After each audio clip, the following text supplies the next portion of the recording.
त्यांनी हे जे काम ते करत आहेत त्या कामामुळे आपल्याला एक खरं तर वेगळी दिशा मिळते आणि त्यांचं काम एवढं मोठ्या प्रमाणावरचं आहे आणि गरजेचं पण आहे. कारण मी स्वतः या फील्डमध्ये काम करत असल्याने एकलव्य फाउंडेशनच्या कामाचं महत्त्व मला खूप चांगलं माहिती आहे. म्हणजे माझ्याकडच्याही बऱ्याच जणांना मी त्यांच्या सेशन्ससाठी त्यांच्या प्रोग्रामसाठी पाठवलेलं आहे आणि त्या सगळ्यांना खूप सारा बेनिफिट झालेला आहे. तर डॉक्टर अनिल वर्तक सर आणि पूर्ण टीमचे माझ्यातर्फे आणि माझे जे कोणी क्लायंट्स आहेत आणि जे कोणी या फील्डमध्ये काम करतायत त्या सगळ्यांच्या वतीने मी मनापासून आभार मानते आणि नवीन वर्षात येत्या अजून असंच भरपूर काम एकलव्य फाउंडेशनचं होत राहावं अशा सदिच्छा आणि शुभेच्छाही देते.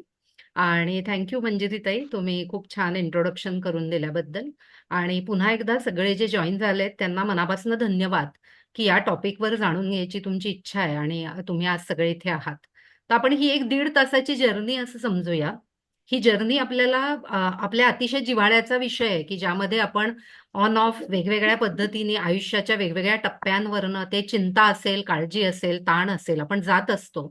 आणि त्यामुळे हा नक्कीच सगळ्यांच्या जिव्हाळ्याचा विषय की याचं करायचं काय? याला डील कसं करायचं? तर आज हा 1.5 तास जो आहे तो आपण ना मॅक्झिमम करूया, युटिलाइज करूया. तर माझी सगळ्यांना विनंती आहे, एक तर आपण म्यूट ठेवूया जेव्हा आपण बोलत नाहीये, जसं मंजिरीताईंनी सांगितलं, कारण हे YouTubeवर जाणार आहे सेशन, तर ऑब्व्हियसली मग अनम्यूट असेल तर तो मधला डिस्टर्बन्सही रेकॉर्ड होतो. त्यामुळे आपण ते एक पाळूयात. दुसरं आपण एक करूया, की या 1.5 तासाच्या जर्नीमध्ये माझी प्रत्येकांना एक विनंती आहे अतिशय नम्र, की ज्यांना शक्य आहे त्यांनी कागद पेन घेऊन बसावं. ज्यांना शक्य आहे त्यांनी किंवा तुमच्या मोबाईलच्या स्क्रीनवरचं नोटपॅडवर तुम्ही टाइप करू शकता. ते प्रश्न विचारण्यासाठी किंवा प्रश्न लिहिण्यासाठी नाहीये. तर आपण ज्या कोणत्या गोष्टी आता ऐकतोय किंवा ऐकणार आहोत, जे काही थेरपेटिक टूल आपण यावर डिस्कस करणार आहोत या प्रेझेंटेशनमध्ये, तर त्यामधनं तुमचं मिररिंग, इंट्रोस्पेक्शन आणि तुम्हाला काय आयडेंटिफाय होतंय स्वतःच्या एन्झायटीविषयी किंवा काळजीविषयी, तुमच्या स्ट्रेसविषयी, ते तुम्ही त्यावर नोट करत जावं, अशी मी रिक्वेस्ट करेन. कारण काही-काही गोष्टी असतात त्या इन्साइटफुल असतात आणि पण नंतर आपण विसरून जातो आणि मला हवंय की इथल्या प्रत्येक पार्टिसिपंटनी त्यांच्या आणि त्यांच्या कुटुंबियांनी या सेशनचा मॅक्झिमम उपयोग करून घ्यावा. म्हणून माझी अशी विनंती आहे की आपण हे एक छान ॲक्टिव्हिटी सेशन असं समजूया. जरी इंटरॅक्शन आपण शेवटी ठेवलेल्या असल्या, तरी जेव्हा मी बोलत असेन, तेव्हा तुमच्या मनातले सेल्फ टॉक तर नक्की तुम्ही नोट करू शकाल त्या कागदावर, जे तुम्हाला या टॉपिकशी रिलेटेड वाटतील. So again thank you very much. So आपण आता सुरू करूया टॉपिकला. माझा आवाज सगळ्यांना क्लिअर येतोय? येस. हो, येतोय मॅडम. हो. ग्रेट. येस. ग्रेट. माझ्या स्लाइड्स जरी इंग्लिशमधनं असल्या, तरी मी मराठीतनंच हे प्रेझेंटेशन करणार आहे किंवा हे सेशन मराठीतनंच घेणार आहे. कारण सगळ्या कन्सेप्ट्सला किंवा ज्या डायग्राम मी स्पेशली कॉग्निटिव्ह बिहेवियर थेरपीच्या इथे आज दाखवणार आहे, त्या सगळ्याला असे अप्रोप्रिएट मराठी वर्ड्स काही मला सापडलेले नाहीत आणि मग चुकीचे वर्ड देण्याऐवजी मी ते इथे इंग्लिशमध्ये लिहिलेलं किंवा दाखवलेलं आहे. पण डेफिनेटली मी बोलताना त्याच्या सगळ्याचे मराठी अर्थ जे आहेत किंवा आपल्या बोलीभाषेतले शब्द आहेत ते मात्र नक्की इथे सांगेन, सो दॅट तुम्हाला it will make more sense, त्याचा आणखी तुम्हाला फायदा होऊ शकेल. ओके. सो आपण आता प्रेझेंटेशन सुरू करतोय आणि महत्वाचं म्हणजे आपण जेव्हा म्हणतोय की डीलिंग विथ एन्झायटी, माझी स्लाइड पुढे गेलेली दिसते. हो madam. Okay, great. To save my bandwidth मी फक्त व्हिडिओ आत्ता प्रेझेंटेशन होईपर्यंत ऑफ करते. मी नंतर नक्की तो ऑन करते, म्हणजे आपल्याला व्यवस्थित ऐकू येईल आणि स्लाइड दिसायला काही प्रॉब्लेम येणार नाही किंवा स्लो होणार नाही. सो डीलिंग विथ एन्झायटी आपण जेव्हा म्हणतोय तेव्हा आज ना मी खूप असं तुम्हाला जनरल तर गोष्टी आपण भरपूर ऐकलेल्या असतात. आता युट्यूब आहे, इंस्टाग्राम आहे किंवा पेपरमधनं किंवा वेगवेगळ्या आर्टिकल्समधनं, बुक्समधनं अशा किंवा वेगवेगळ्या टिप्स स्वतःच्या अनुभवातनं लोकांनी दिलेल्या खूप ऐकलेल्या असतात. पण being a cognitive behaviour therapist किंवा त्याची प्रॅक्टिस मी गेले अनेक वर्ष करतेय, तर मला असं वाटलं की का नाही आपण या सगळ्या पार्टिसिपंट्सना त्यातली सिंपल सिंपल टेक्निक जी अतिशय शास्त्रीय आहेत, जी एव्हिडन्स बेस आहेत, म्हणजे ज्याच्यावर भरपूर रिसर्च झालेला आहे आणि ती प्रूव्हन आहेत, कारण की वर्षानुवर्ष ती क्लायंटवर वापरली गेली आहेत आणि त्याचा त्यांना बेनिफिट झालेला आहे, त्यांची चिंता, काळजी, एन्झायटी दूर करायला. तर आपण तशी का नाही द्यावी असा विचार करून हे पूर्ण सेशनच अशा पद्धतीने स्ट्रक्चर केलंय की ते खूप जनरल असं तुम्हाला वाटणार नाही.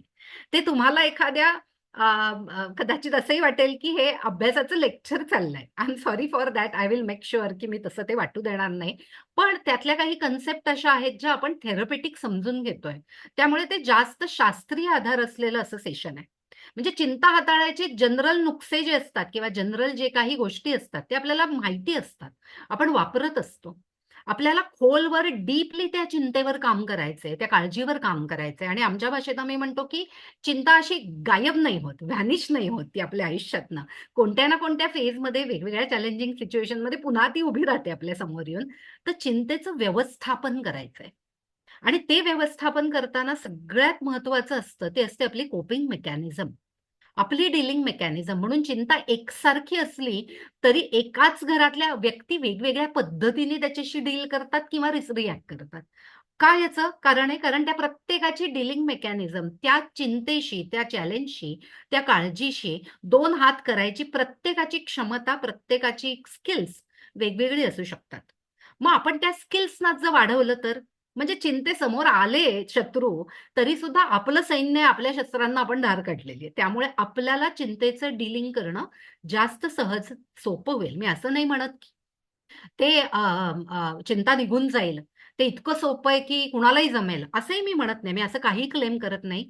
कारण व्यक्ती तितक्या प्रकृती त्यामुळे प्रत्येक व्यक्तीच्या स्किल पर्सनॅलिटी प्रमाणे तो वेळ थोडाफार पुढे मागे होऊ शकतो.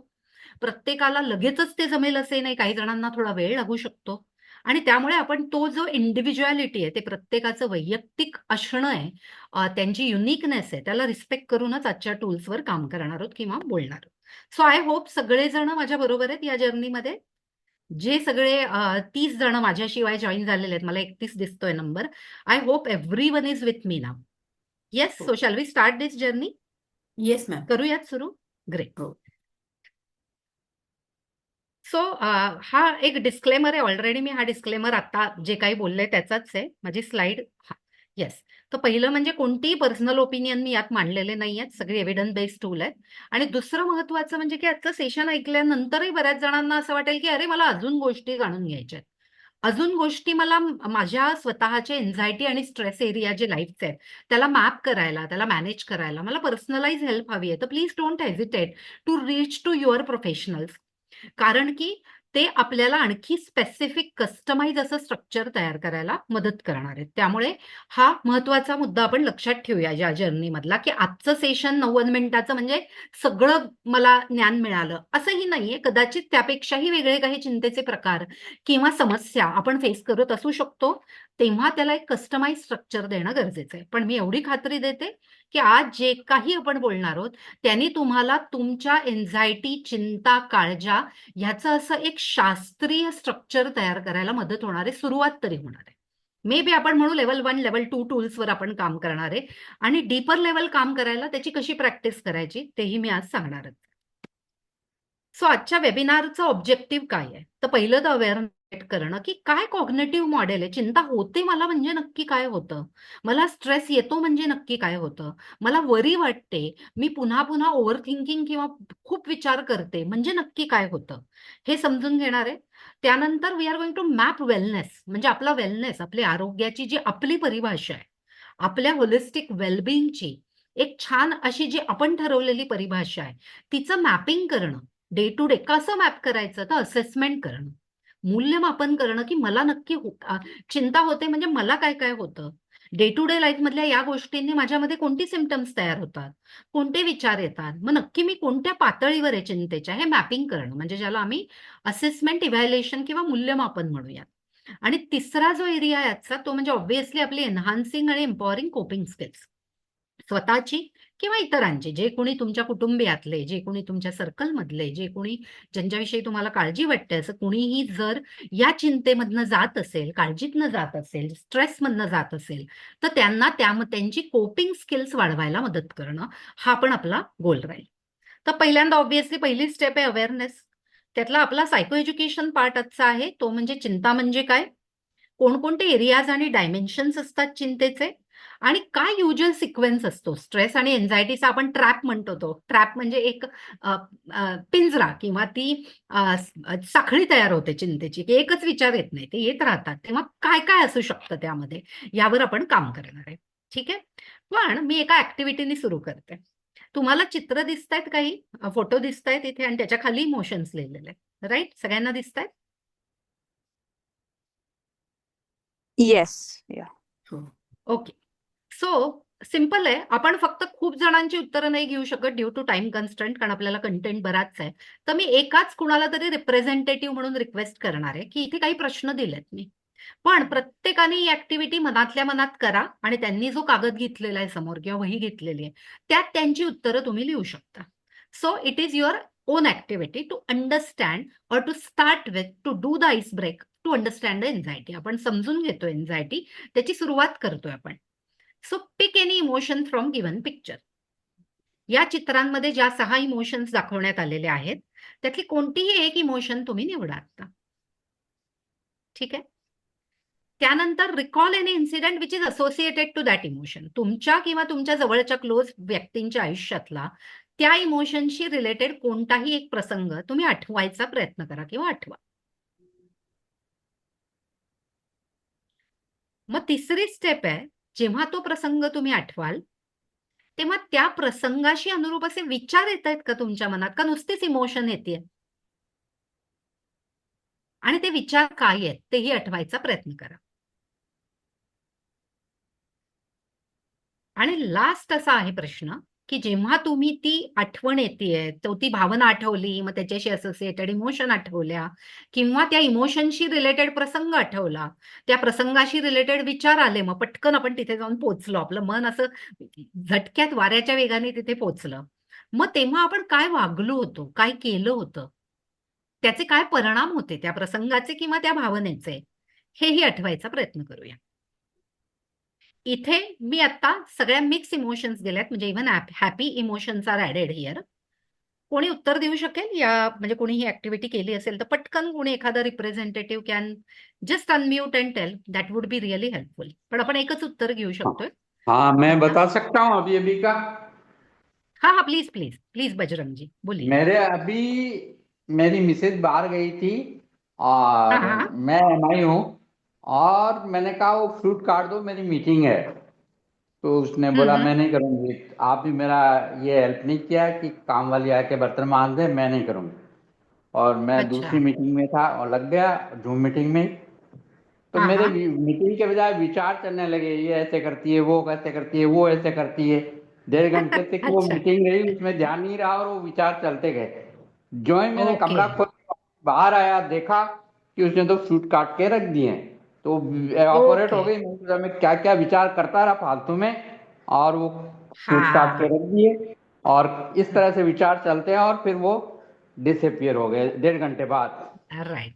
ओ, जब डेढ़ उसने घंटे फ्रूट बाद, काट दिया। बाप रे बाप रे, तो 1.5 घंटे ये विचार चलते रहे Bajrang ji. Okay. Okay. Thank you Bajrang ji, I really appreciate. Thank you, आपने ये शेअर किया एक्सपिरियन्स. सो ऑब्व्हियसली आता बजरंगजींनी जसं सांगितलं की तो विचार आला, ट्रिगर होता काहीतरी. ऑब्व्हियसली ट्रिगर होता ते फळ कापण्याच्या ऍक्टिव्हिटीवरनं झालेलं कॉन्व्हर्सेशन असेल किंवा ते त्यातपुरती आलेली निगेटिव्हिटी असेल.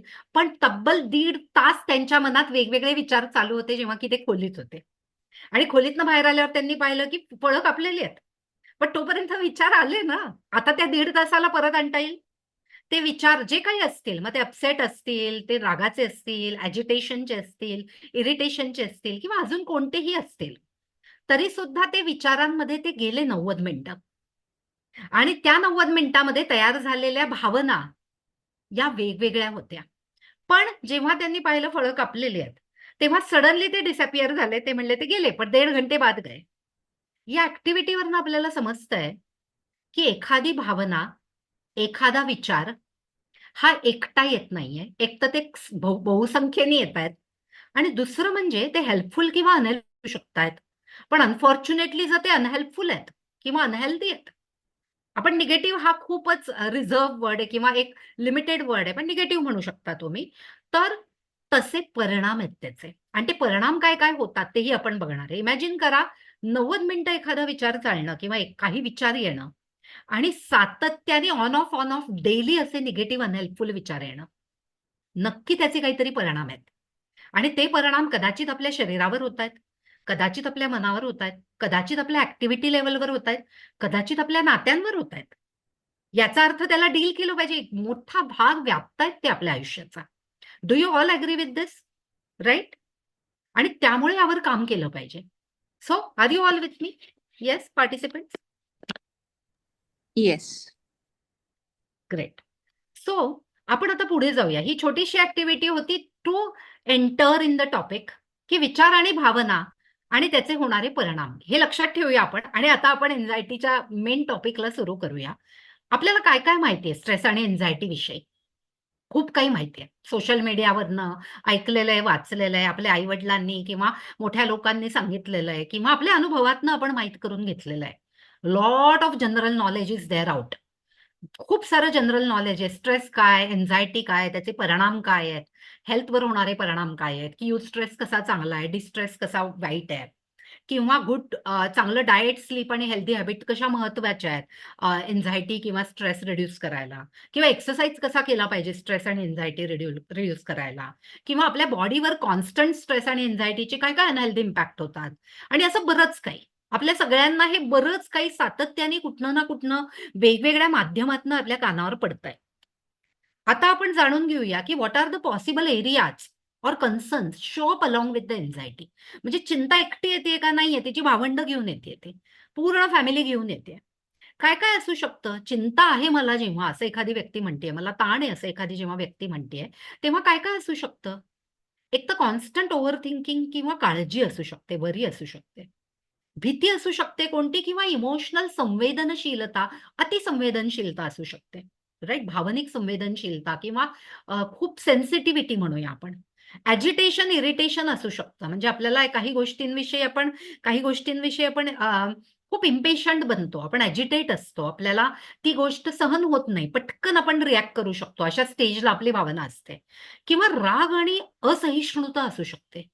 जर सातत्याने चिंता किंवा काळजीचे विचार चाललेत बॅक ऑफ द माइंड, एखाद्या रेकॉर्ड सारखे प्ले होत आहेत कोणत्याही कारणाने, आपण ती कारणही बघणार आहोत लगेचच, पण त्यामुळे रागही असू शकतो, इंटॉलरन्स असू शकतो. आणि आपण जे वरी म्हणलं वरती, त्याचं कन्व्हर्जन रुमिनेशन मध्ये होतं. रुमिनेशन ही सायकोथेरपी टर्म आहे, स्पेशली सीबीटीमध्ये किंवा कॉग्निटिव्ह बिहेवियर थेरपीमध्ये वापरली जाते, ज्याचा लिटरली अर्थ आहे चरवण. जसं गाई म्हशी खाऊन घेतात आणि नंतर निवांत बसून ते चरवण करतात बघा, त्याचा चोथा होईपर्यंत. ते चरवण, लिटरली रुमिनेशन म्हणजे चरवण, की त्या विचारांचा चोथा होईपर्यंत त्यावर चरवण करत राहणं. तेही असू शकतं चिंतेमध्ये. कधी कधी एकटेपणाची भावना असू शकते, की मला एकटं पाडलं गेलंय, लेफ्ट अलोन असू शकतं. कधी कधी दुःख असतं, पेन असतो, हर्ट असतं, वेदना असते, अपमानाची भावना असते, ह्युमिलिएशन असतं, धक्का असतो आपल्याला, शॉक किंवा ट्रॉमा. अशा वेगवेगळ्या अनेक पॉसिबल कन्सर्न एरियाजची जी भावंड आहेत सगळी, ती त्या चिंतेबरोबर येऊ शकतात. आणि मोस्ट प्रोबेबली चिंता ही एकटी नसतेच. ती खूप काळ जर चालली असेल आपल्या मनामध्ये, तर नक्की यातली कोणती ना कोणती गोष्टी येतात. कोणत्या ना कोणत्या गोष्टी तिथे आपल्या त्यासोबत करायला येतात चिंतेला. आणि पुन्हा हे सगळे कन्सर्न पर्सन टू पर्सन बदलणार आहेत बरं का. हे असेच असणार नाहीये. ते कशावर अवलंबून आहे? तर त्यांची स्ट्रेस, एन्झायटी लेव्हल आणि ते जे काही एक्सटर्नल ट्रिगर्स आणि फॅक्टर्स आहेत, ज्यामुळे ते घडतंय, त्यावर त्यांचे हे सगळे जे घटक आहेत ते बदलणार आहेत. आणि म्हणून मी तुम्हाला मगाशी कागद पेन का घ्यायला सांगितलं? का या जर्नीमध्ये सहभागी व्हायला सांगितलं? बिकॉज तुम्ही फिजिकली प्रेझेंट इथे आहात, म्हणजे व्हर्च्युअली तुम्ही प्रेझेंट आहात या वेबिनारमध्ये, एवढं पुरेसं नाहीये. कारण ज्या अर्थी तुम्ही या वेबिनारला यायची उत्सुकता दाखवली आहे, त्या अर्थी तुम्हाला काम कुठेतरी करायचंय. ते मोटिवेशन आहे. तर मोटिवेशन आहे, तर नक्की लिहून काढा, की यातले कोणकोणते भावंड चिंतेबरोबर तुम्हाला दिसतायत. तुमच्यामध्ये किंवा तुमच्या प्रिय व्यक्तींमध्ये, जवळपासच्या व्यक्तींमध्ये. थोडंसं इंट्रोस्पेक्शन, आपण आता असेसमेंट करतोय बरं का. हे आपलं मूल्यमापनाची जर्नी सुरू झालेली आहे आता. कोणकोणते रिझन्स किंवा एरियाज असू शकतात, ज्यामुळे व्यक्ती चिंता किंवा ताणाचा शिकार होते किंवा तिच्यामध्ये ते होतं? तर खरं सांगायचं तर प्रत्येक व्यक्तीच्या आयुष्यात, प्रत्येकच फेजमध्ये, ग्रोईंग फेजमध्ये, प्रत्येक आयुष्याच्या टप्प्यावरती वेगवेगळ्या कोणत्या ना कोणत्या कारणामुळे चिंता किंवा ताण येऊ शकतो. तो असू शकणार आहे. आपण सगळेच ताणमुक्त, पूर्ण ताणविरहित जीवन, एकदम आयडियल असं कदाचित नसणार आहे. आणि त्यामुळे आपल्याला उलट मी म्हणेन ते आहे म्हणून आपली कोपिंग मेकॅनिझम आपण जन्मापासून ते मोठं होईपर्यंत सातत्याने आपण ती एन्हान्स करतोय. लहान मूल आहे, ते जन्म घेतं, तेव्हा ते रडतंय. कारण त्याला ताण आहे की माझी आई कुठे आहे? मला भूक लागली आहे. तो ताण आहे त्या बाळासाठीचा. ती त्याची कोपिंग मेकॅनिझम आहे रडणं. पण जसे शब्द त्याला समजताय, जसं ते मूल बोलायला लागतंय, तसं-तसं मग ते व्यक्त होतंय शब्दातनं. पण तरी ताण जातोय का? नाही. लगेचच शाळेची वेळ येतेय, मग सेपरेशन अँक्झायटी आली आहे. आई-बाबांना सोडून पहिल्यांदा राहावं लागतंय. मग मोठ्या शाळेत जातोय, मग अभ्यासाचा ताण आलाय, कॉम्पिटिशन आली आहे, स्पर्धा आली आहे. मग शिक्षण पूर्ण होतंय, मग करियर आणि जॉबचा ताण आलाय, फायनान्शियल ताण आहे. मग लग्न करायचंय, त्याचा ताण आहे. म्हणजे इन जनरल किंवा त्यामध्येही काही जर संकटं येतायत, तर त्याचे ताण आहेत. त्यामुळे ताण, चिंता it is inevitable aspect of human life. त्यामुळे आपण त्यापासून पळून नाही जाऊ शकत. मग आम्ही म्हणतो थेरपिस्ट की turn around and face it with enhance coping mechanism. पळून गेला तरी it is going to chase you. ते तुमचा पाठलाग करणार आहे. तर त्यांच्यापासून पळून जायचं ह्यापेक्षाही just escapism is not going to work. कारण ते असणारच आहेत ना आपल्या आयुष्याचा भाग कुठे ना कुठे, कधी ना कधी. त्यामुळे काय-काय रिझन्स असू शकतात? Possible reason. पुन्हा मेक नोट की इंटेन्सिटी, फ्रिक्वेन्सी म्हणजे तीव्रता, वारंवारिता आणि कालावधी या सगळ्या ताणाचा किंवा या गोष्टींचा हा पर्सन टू पर्सन बदलणार आहे. त्यांच्या आयुष्यातल्या फॅक्टर्स प्रमाणे. रिझन्स असू शकतात की एक तर हेल्थ आणि वेलनेस रिलेटेड चिंता आहेत. मग तो फिजिकल हेल्थ वेलनेस रिलेटेड काही आजार आहेत, एलिमेंट्स आहेत, घरात कोणी आजारी व्यक्ती आहे किंवा सायकोलॉजिकल किंवा मेंटल हेल्थ रिलेटेड काही कन्सर्न्स आहेत की काही त्यांना मानसिक आजार आहेत, पर्सनॅलिटीचे आजार आहेत आणि त्यातनं येणारी चिंता ताण आहेत की कसं मॅनेज करायचं. दुसरा एरिया किंवा रिझन असू शकतं ते म्हणजे नातीसंबंध की विदिन फॅमिली किंवा प्रोफेशनल रिलेशनशिप किंवा सोशल रिलेशनशिप किंवा इतर नातेवाईक ह्यांच्याशी रिलेटेड सातत्याने काहीतरी ताण आहेत. ते रिझॉल्व्ह होत नाहीयेत कन्फ्लिक्ट आणि त्यामुळे ताण आणि चिंता सातत्याने राहते नातेसंबंधांमुळे. अजून एक ताणाचं कारण किंवा चिंतेचं कारण आहे ते म्हणजे जॉब किंवा करिअरमध्ये असलेल्या चिंता आणि ताण. अजून एक कारण आहे ते म्हणजे मनी, पैसे आणि आपली आर्थिक बाजू त्याच्याशी रिलेटेड असलेले ताण. काही जणांना पास्ट ट्रॉमा, लॉस किंवा शॉक आहे, की कोणीतरी आपल्या जवळची व्यक्ती गेली आहे किंवा कोणीतरी ब्रेकअप केलंय अचानक सडनली, कोणीतरी सोडून गेलंय. काहीतरी ट्रॉमा आहे ज्याचा खूप धक्का बसलाय आपल्या आयुष्यात घडलेला. त्याच्यामुळे येणारी सातत्याने ती चिंता आपण कॅरी फॉरवर्ड करतो. आणि वरीज असोसिएटेड टू फॅमिली मेंबरची वरती पण आलंय, की नातेसंबंधातले ताण आहेत तसेच घरातल्या कुटुंबियांच्या रिलेटेड, की मूल शिकत नाही हो, काय करू? ताण आहे, चिंता आहे मला, अभ्यास करत नाहीये, त्याला चुकीच्या संगती आहेत, चुकीच्या सवयी आहेत किंवा मुलाला हा आजार आहे, मुलीला हे मानसिक गोष्टी आहेत, शारीरिक गोष्टी आहेत. त्याचा ताण आहे, की त्यांचं कसं होणार? वरी आहे, काळजी आहे, सातत्याने त्याचे विचार येत आहेत. तर अशी काही पॉसिबल रिझन्स आहेत. मला खात्री आहे, की यापेक्षाही काही रिझन्स तुम्हाला आठवू शकतात. तुम्ही तुमच्या जवळच्या नोटपॅडवर, पेपरवर ते नोट करू शकता, की तुमच्या आयुष्यात कोणतं रिझन ॲक्टिव्हेटेड आहे आता. हे मूल्यमापनाची पहिली पायरी आहे. कारण सगळं जनरलाइज आपल्याला नका अप्लाय करू. कारण मग जनरलाइज टूल्स आपण अप्लाय करायला जातो आणि आपली अँक्झायटी कमी नाही झाली, की आपल्याला वाटतं, "अरे, हे करून पाहिलं, वर्क नाही झालं." आणि मग आपण थांबवतो तो उपाय. तसं होऊ नये, त्यात सातत्यता यावी म्हणून तुम्ही तुमच्या आयुष्यात आत्ता 2026च्या सुरुवातीला कोणत्या गोष्टी ॲक्टिव्हेटेड आहेत, की ज्या चिंता आणि काळजीचं कारण आहे, हे तुम्ही नोट करू शकता. That is level 1 assessment. पण काय आहे बरं ही चिंता? काय आहे चिंतेची व्याख्या? तर सायंटिफिक डेफिनेशन असं सांगते, की चिंता म्हणजे काय? तर it is a feeling of fear, dread and uneasiness. कुठेतरी अस्वस्थता आहे. कुठेतरी भीती आहे. आणि it might cause you to sweat. त्याच्यामुळे घाम येऊ शकतो, रेस्टलेस वाटू शकतं, टेन्स होऊ शकते बॉडी, ताठरू शकते किंवा आपले हार्टबीट वाढू शकतात. आणि कोणत्याही ताणाची, ती चिंतेची ही जी सगळी रिएक्शन आहे, ही नॉर्मल असू शकते. ही नॉर्मल रिएक्शन टू स्ट्रेस. ह्यातनं काय 2 गोष्टी आहेत. मगाशी आपण स्ट्रेस, डिस्ट्रेस म्हणलो तसं आणि तुम्हालाही माहिती असणार आहे ते, की anxiety may give person a boost of or energy to help to focus, की परीक्षा आली आहे, मला पॅल्पिटेशन होतंय, मला हार्टबीट वाढतायत कारण उद्या पेपर आहे किंवा इंटरव्ह्यू आहे. आणि if it is in a proportion, I am able to perform कारण मी अभ्यास जास्त करतेय त्या भीतीमुळे. कारण ती प्रपोर्शनमध्ये. But for people with intense and constant anxiety, पण ज्यांची तीव्रता खूप आहे आणि जे लोक डे नाईट सातत्याने त्या चिंतेमध्ये आहेत, त्यांची भीती टेम्पररी नाहीये, तात्पुरती नाहीये आणि ती खूप ओव्हरवेल्मिंग आहे, ती हावी होतीये त्यांच्यावर. तर it might turn into anxiety disorder. हे अमेरिकन सायकॉलॉजिकल असोसिएशन सांगते, की तर ते एन्झायटी डिसऑर्डरमध्ये कन्व्हर्ट होणार आहे. तर ती चिंता काळजीची आहे. तर ती क्लिनिकल आहे. आणि तर ती रासायनिक बदल घडवून आणणार आहे तुमच्या मेंदूमध्ये आणि ज्याच्यावरती काहीतरी कन्सिस्टंट सातत्यपूर्ण प्रयत्न किंवा कदाचित औषधही घ्यावी लागू शकतात. राईट? काय असतो बरं युज्युअल सिक्वेन्स आपल्या चिंता किंवा काळजीचा? तर ट्रिगर्स आहेत डे टू डे बेसिसवरचे आणि हे मॉडेल आपण पुढे पण बघणार आहोत. जेव्हा आपण चिंतेचा ट्रँगल बघणार आहोत आपल्या मॅनेजमेंटमध्ये, तेव्हा पण आपण हे मॉडेल बघणार आहोत की युज्युअल सिक्वेन्स काय आहे, तर काहीतरी ट्रिगर आहेत, काहीतरी घडत नाही बाहेर. आता मगाशी सरांनी ते सांगितलं तसं की ते फळं कापण्यावरनं झालेला त्यांच्यातला संवाद was trigger. Day to day basis आहे, अगदी छोटंसं आहे. मग त्याच्यानंतर काही ऑटोमॅटिक आणि ओव्हरवेल्मिंग थॉट्स यायला लागतात. आता थॉट्स एकटे येत नाहीत, त्याच्याबरोबर इमोशन्स पण येतात आणि आपण हे मॉडेलही पुढे बघतोय आणि मी अतिशय सायंटिफिकली हे बायोलॉजिकल मॉडेल आज सांगणार आहे, कारण ते मॉडेल समजणं हीच पहिली स्टेप असते आमच्या थेरपीमधली, की जिथे हिलिंग सुरू होतं.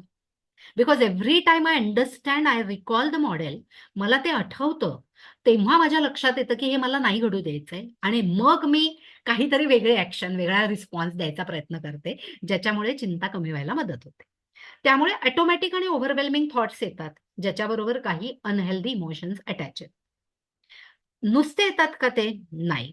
काहीतरी फिजिओलॉजिकल किंवा बिहेवियरल प्रतिक्रिया तयार होतात, ज्याच्यामुळे डिस्ट्रेस होतो, की पॅल्पिटेशन आहे, हार्टबीट वाढलेत, पोटात कसं तरी होतंय, वॉशरूमला जावं लागतंय, घाम येतोय किंवा आपण इरिटेट होतोय कुणी काही तेव्हा सांगितलं तर आपली चिडचिड होतीये. आपलं अशी उगाचच चिडचिड होती आणि त्यामुळे काय होतं, लो ऍक्टिव्हिटी लेवल येते. त्यामुळे आपले ऍक्टिव्हिटी लेवल लो होतीये किंवा आपला मूड लो होतोय किंवा आपण स्वतःला टेम्पररीली ना डिस्ट्रॅक्ट करायचा प्रयत्न करतोय त्या ताणापासनं, सिच्युएशनपासनं. मग आपण उगाचच सोशल मीडिया बघतोय. भूक नसताना काही लोक खातात किंवा काही जणांची भूक कमी होते. काही लोक जे समजा ड्रिंकिंग, स्मोकिंग या सवयी असतील, तर ते ट्राय गो अँड स्मोक. कारण त्यांना वाटतं की एक स्टिक स्मोक करून आलं की हाय मिळेल आणि एन्झायटी जाईल. पण ऍक्च्युअली इट इज वर्स्ट. आपण तेही पुढे बघणार आहोत. पण एन्झायटी फील सिच्युएशन पासनं ते आयसोलेट करायला बघतायत, कारण त्यांची एनर्जी लेवल लो झाली. राईट? मग त्यामुळे आपल्या कोपिंग मेकॅनिझम पण अनहेल्दी आहेत, कारण ह्या सगळ्या कोपिंग मधनं जाताना ऑब्व्हियसली यातलं काहीच हेल्दी नाहीये. आपण एक्सेस मास्किंग करतोय, की बाहेरच्याला कळू नये मी घाबरलीये किंवा चिंतेत आहे. मग मास्किंग होतंय.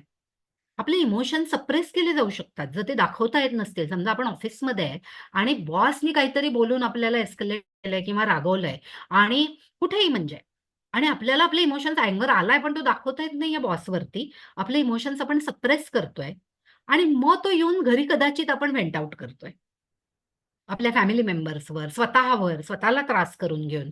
असं काहीही होऊ शकतंय. हा युज्युअल सिक्वेन्स मधला एक पार्ट घडू शकतो. पुन्हा हा सिक्वेन्स प्रत्येक व्यक्तीसाठी वेगळा असू शकतो. या सिक्वेन्समधनं आणि सायकलमधनं प्रत्येक व्यक्ती जाईल असं नाही.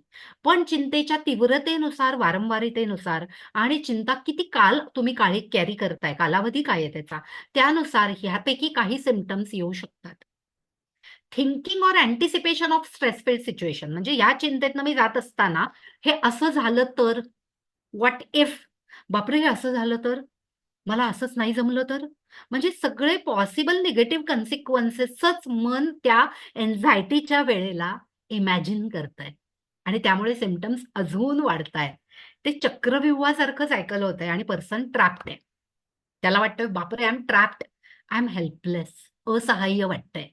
कारण ती चिंता जात नाहीये, ती काळजी जात नाहीये आणि आपल्यासाठी ती रिअल आहे. आणि त्यामुळे आपल्याला हेल्पलेस, असहाय्य वाटतंय आणि त्यामुळे ती चिंता अजून वाढते, कारण असहाय्यता हे चिंतेला खतपाणी घालणारं एक इमोशन आहे.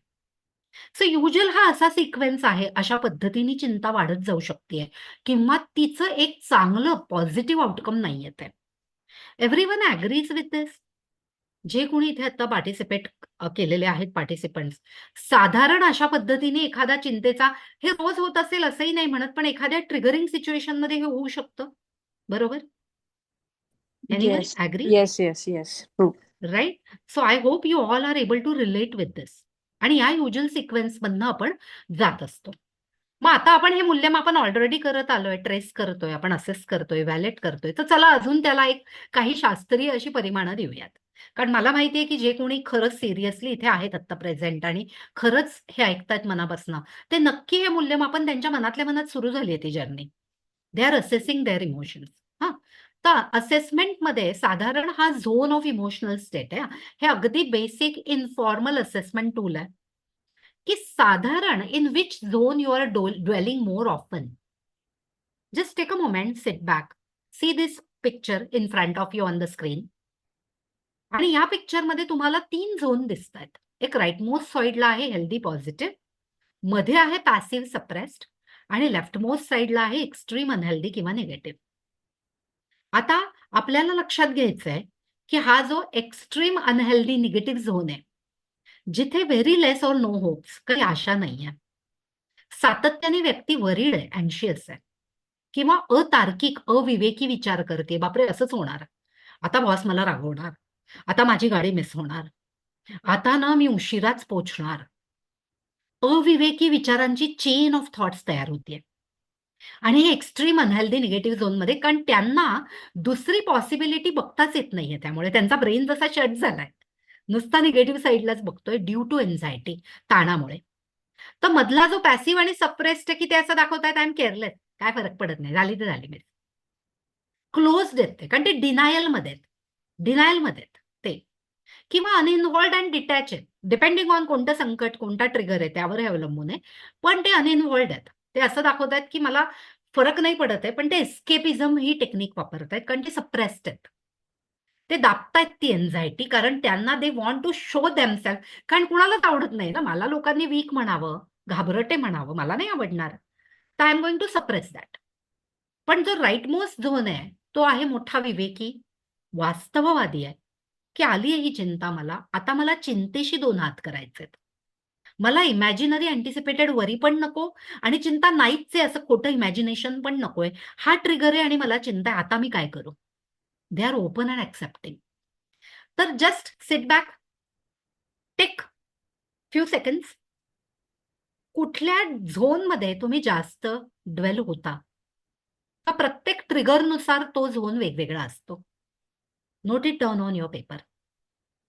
हे रेकॉर्डेड आहे सेशन, त्यामुळे तुम्ही नंतर जाऊन सुद्धा रेकॉर्डिंग बघू शकणार आहात. तुम्ही जर यातलं काही विसरलात तरी you can listen to recording again, right? तुम्ही पॉज करून पुन्हा तिथे येऊ शकताय, थांबू शकताय आणि ही ऍक्टिव्हिटी करू शकताय. बट तरी take this moment. If anyone want to unmute, if anyone is comfortable to share की त्यांना त्यांचा झोन आयडेंटिफाय होतोय का? अगदी इन्फॉर्मल हे छोटंसं टूल आहे, पण तुम्हाला असेच करता येतोय का की कोणत्या झोनमध्ये युजली मी असतो किंवा असते? Anyone? If want to unmute and tail, if they are comfortable. Extreme unhealthy negative. I am sorry, yes Adityaji. Extreme unhealthy negative. Okay, Or thank sometimes you. passive and suppressed. Passive and suppressed. Okay. Thank you, Aditya ji, for your sharing. Thank you. Yes, Venkatesh ji, you raise hand. तुम्हाला सांगायचंय व्यंकटेश जी काही? Hi, Anaga. I want to speak. Yeah, I'm Yeah, Vanita. yeah, please, please. So there Yeah, are yeah, Vanita. days. So if in a 24 hours day, I would say Mhm. I feel maximum time positive, healthy.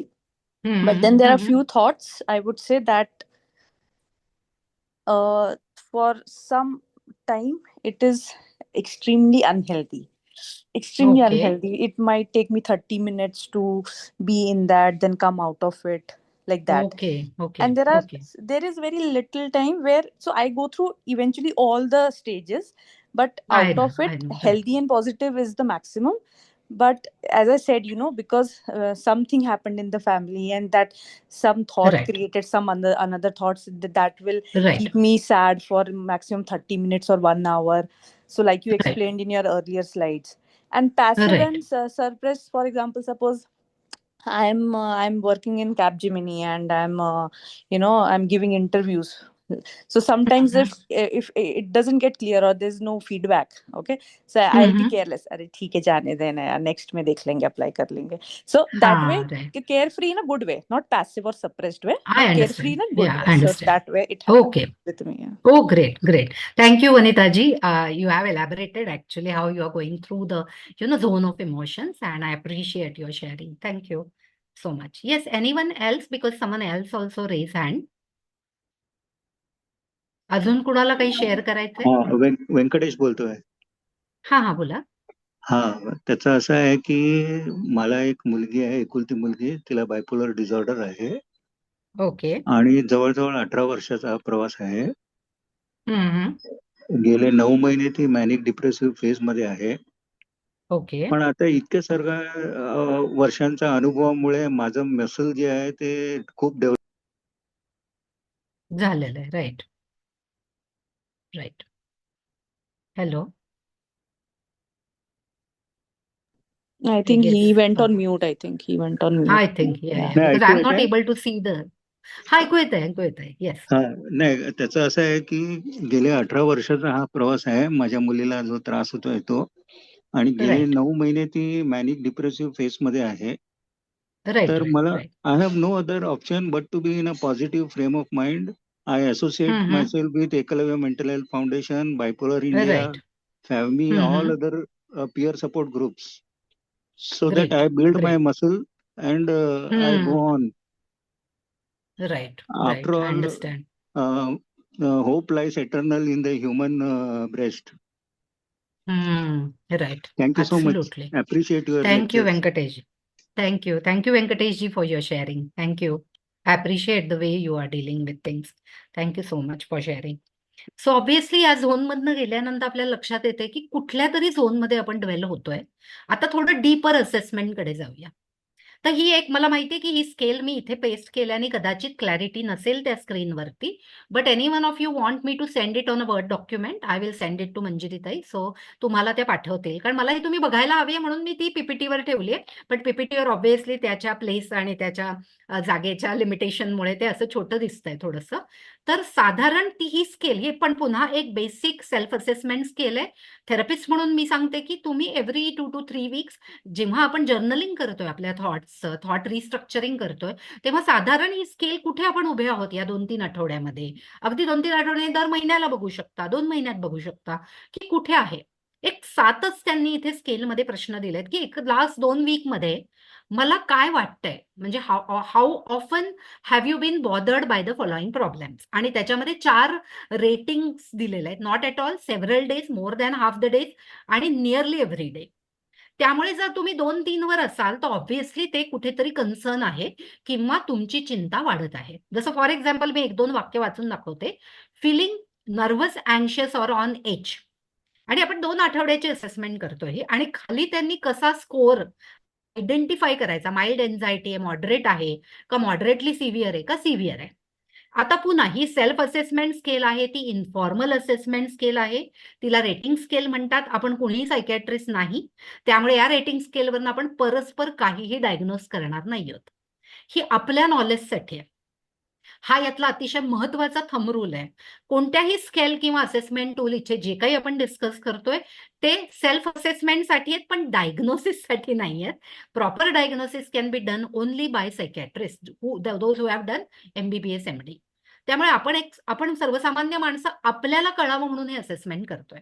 ठीक आहे. हा please rule पाळावा सगळ्यांनी. दुसरं statement आहे not being able to stop or control worrying. आणि हे गेल्या 2 आठवड्याचं काही घटना घडली आहे, काही वेगळा प्रसंग घडला आहे, काही वेगळे ट्रॉमा आले, तर त्यामुळे आलं असेल तर please mention that in your diary की ही घटना घडली आणि आता मी या स्केलवर इथे आहे. आणि स्वतःचं ते स्केल रेट करू शकता तुम्ही.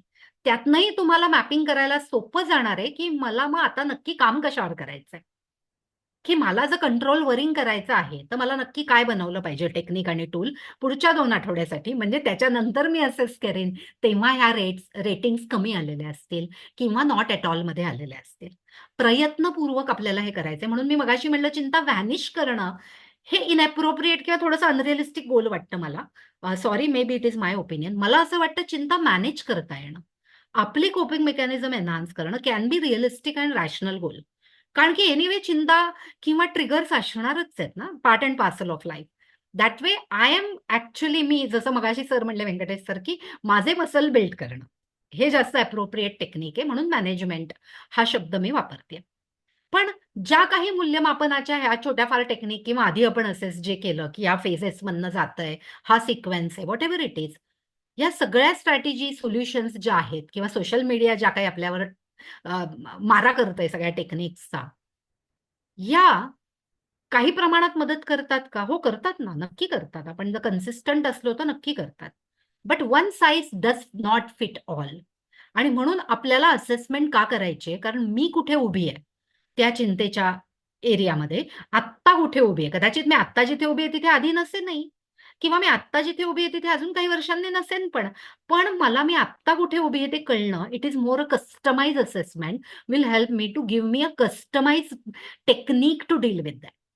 म्हणून जनरल टेक्निक काही वर्ष काही दिवस फॉलो केले लोकांनी, की काही काळाने ती वर्क होत नाही असं लोक म्हणतात, की हे ना युट्यूबवर पाहिलं मी करतेय, पण मला आता काही काळाने मॅडम मी इतकी कन्सिस्टंट होते हो, मी रोज प्राणायाम करायचे, ब्रिदिंग मेडिटेशन ना, पण काय तरी येतात असो चिंतेचे विचार, म्हणून मी बंद केलं.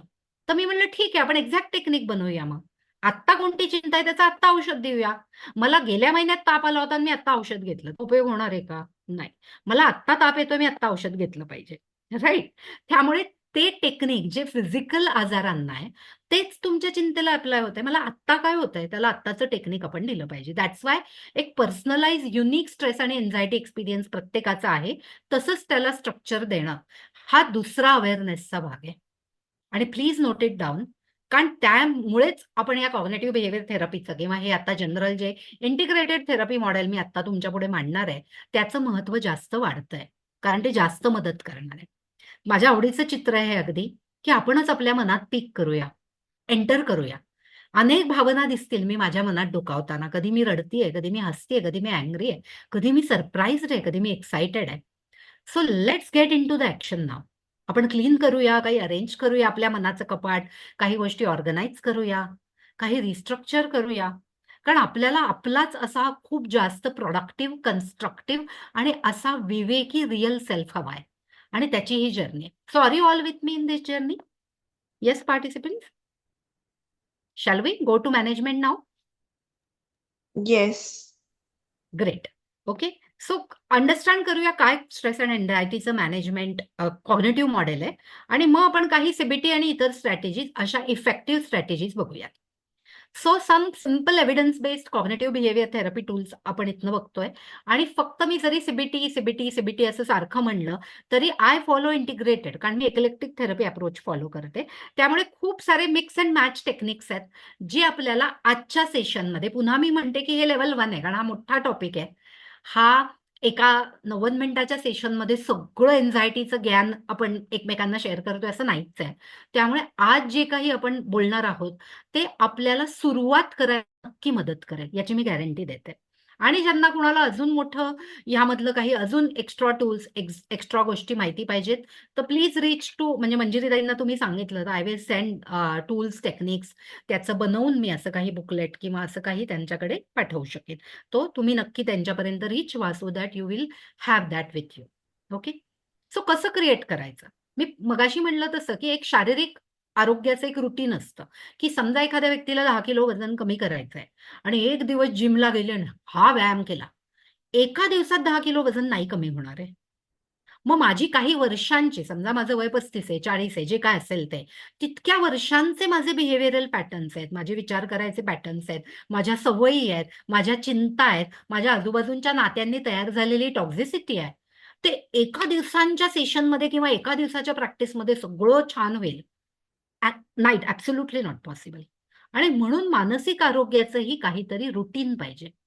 शारीरिक आरोग्याचं जसं रुटीन आहे, मी 20 मिनिटं चालते, मी ब्रीदिंग करते, किंवा मी चांगलं खाते पिते, हेल्दी डाएट वगैरे जे काय असेल ते, तसं माझ्या मानसिक आरोग्यासाठी रोज मी 10 ते 20 मिनिटं देते, की काय चाललं होतं बाबा माझ्या मनात, ते आधीच्या चित्रात आपण पाहिलं तसं. आणि मी रोज माझ्या थॉट्सला व्हेंट आउट करते, कॅथर्सिस देते, कारण ते बॅगेज कॅरी करून मी दुसऱ्या दिवसात जात नाही.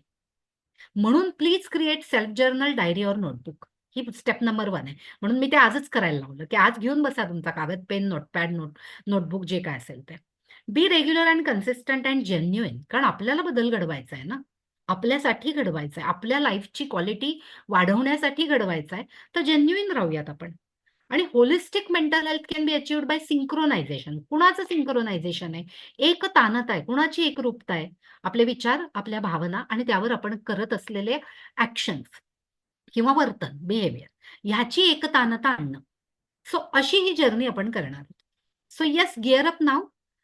काय ऍक्च्युअल स्ट्रक्चर आणि टूल्स? तर आपण थॉट्स पासून सुरू करूया. आणि मला माहितीये की तुमच्यापैकी मॅक्झिमम जणांना मी जे आता बोलणार आहे थॉट्स विषयी ते माहिती असणार आहे.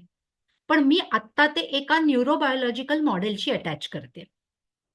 काय आहेत बरं विचार? आत्ता सुद्धा बघा, आपण बसलोय, मी बोलतेय, तरी माझ्या मनात बॅक ऑफ द माइंड विचार आहेत. तुम्ही ऐकताय, तरीही तुमच्या मनात बॅक ऑफ द माइंड विचार आहेत. You all agree? येतायत विचार वेगवेगळे. कुणाला वाटत असेल आता पुढचं काय, कुकिंग करायचंय, अमकं आहे, पुढची कमिटमेंट आहे. कुणाच्या मनात वेगळे विचार असतील, टॉपिकशी अटॅच विचार असतील. विचार येतायत. You all agree? Yes? Yes, totally. Yeah. Yeah. So any situation, any person, any memory, any visualization creates thoughts. Rather आपला ब्रेन चेन ऑफ थॉट्स तयार करतो.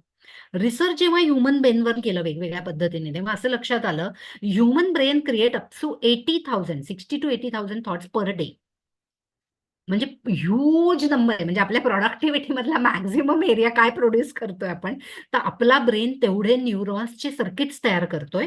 80,000 विचार 24 तासाला, अप्रॉक्सिमेटली 3,300 विचार तासाला.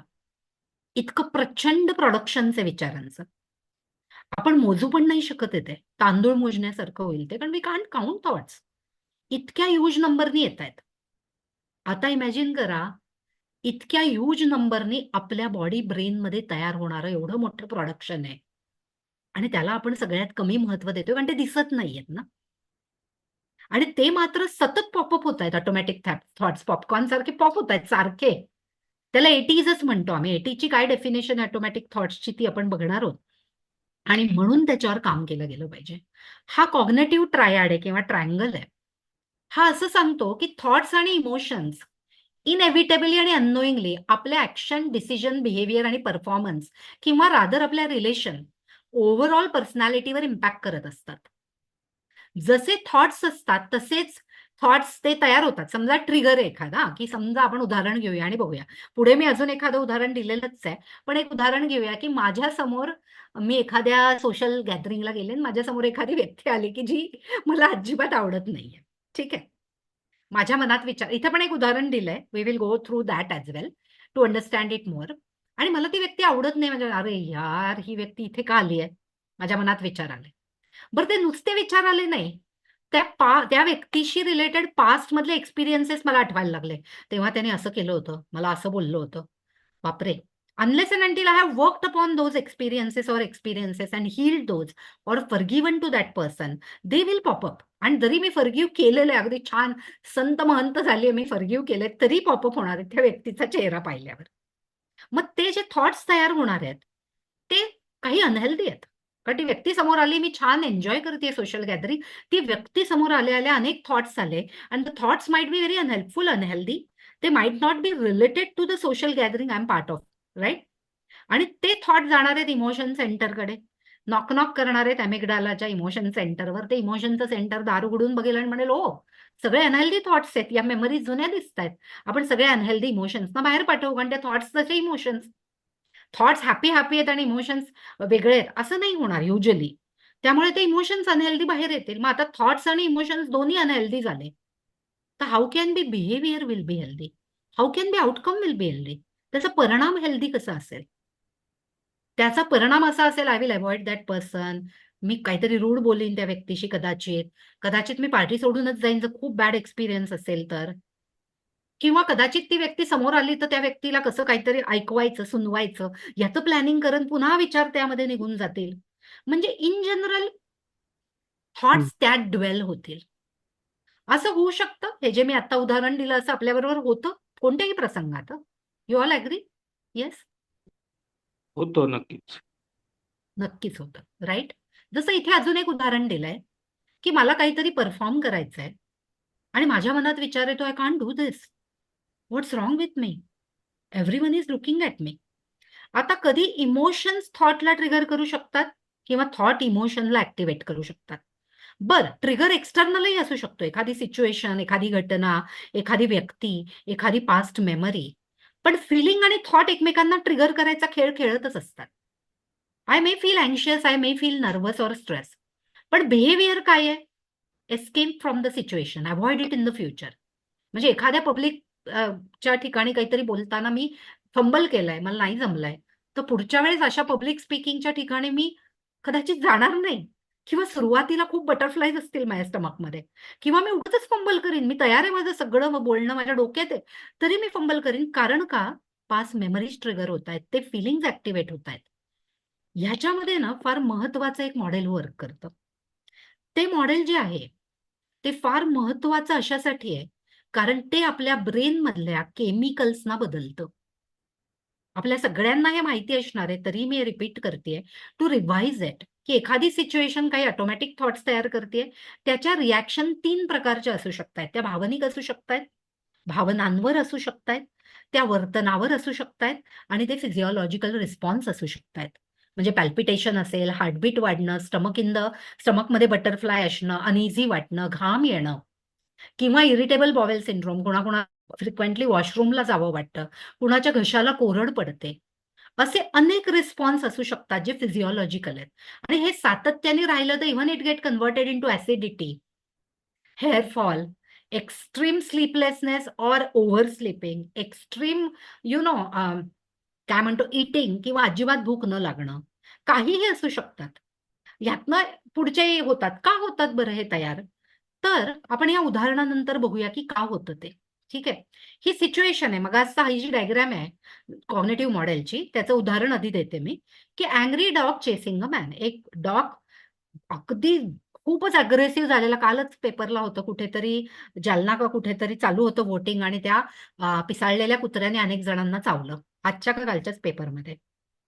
तर तसा डॉग तो चेस करतोय माणसाला. ऑटोमॅटिक थॉट काय असतील त्या माणसाच्या मनात?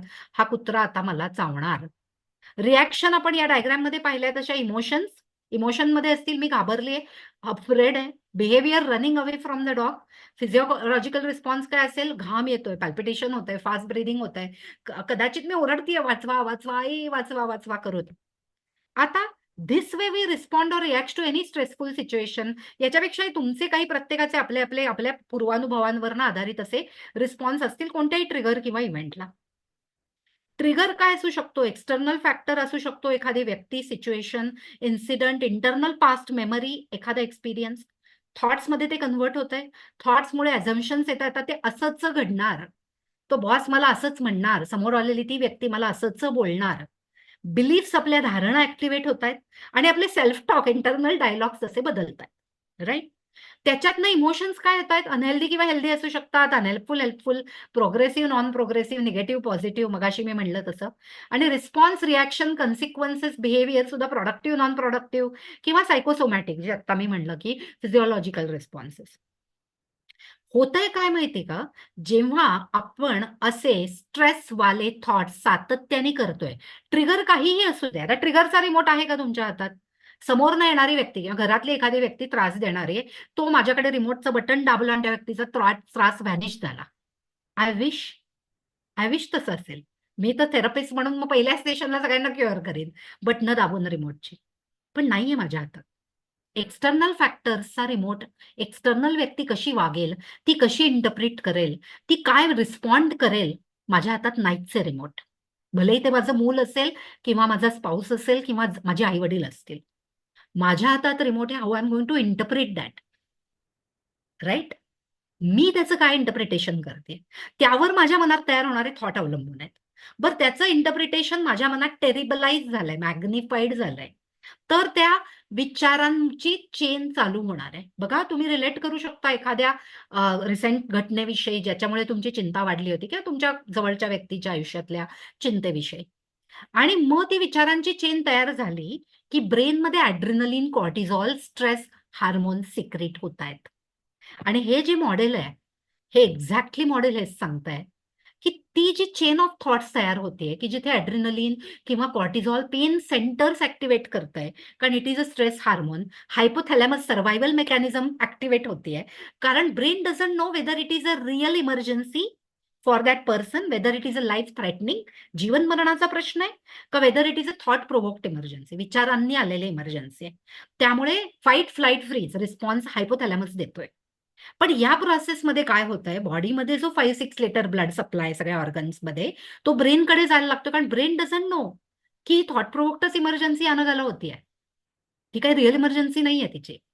त्यामुळे मग ब्रेन तोपर्यंत बॉडीचं कामही स्लो डाऊन होत आहे. ब्रेन त्याला शांत करायला बघतोय, ब्रेन मला ऑक्सिजन सप्लाय रिड्यूस होतोय.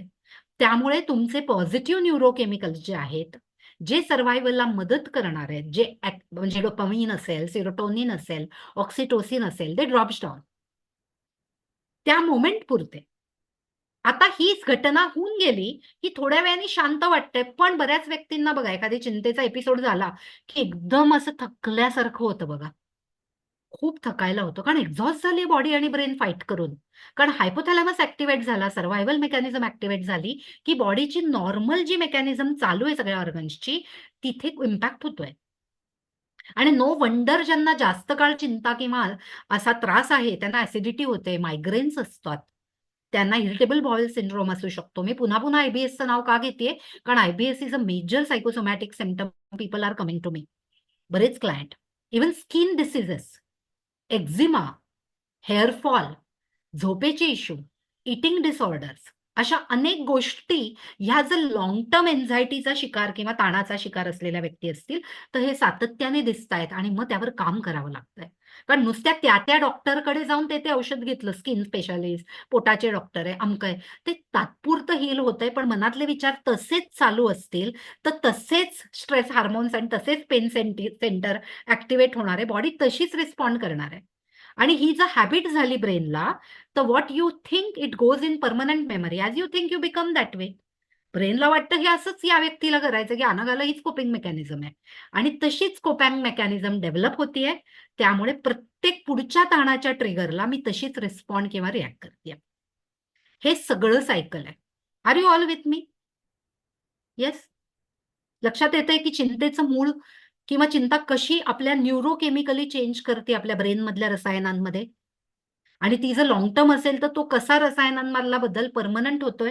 डिसऑर्डर जेव्हा डायग्नोज केलं जातं सायकॅट्रिस्टकडनं एन्झायटीचं, तेव्हा एसपीडी किंवा न्यूरोसिसच्या कोणत्याही स्पेक्ट्रमवरच्या गोष्टीचं, तेव्हा युजली हे किती काळ आहे म्हणून intensity, frequency and duration assess केली जाते. आणि त्यांच्या इतरही असेसमेंट्स असतात अर्थात सायकॅट्रिस्टच्या, तोपर्यंत ते डायग्नोसिस म्हणून ते देत नाही एन्झायटी डिसऑर्डर.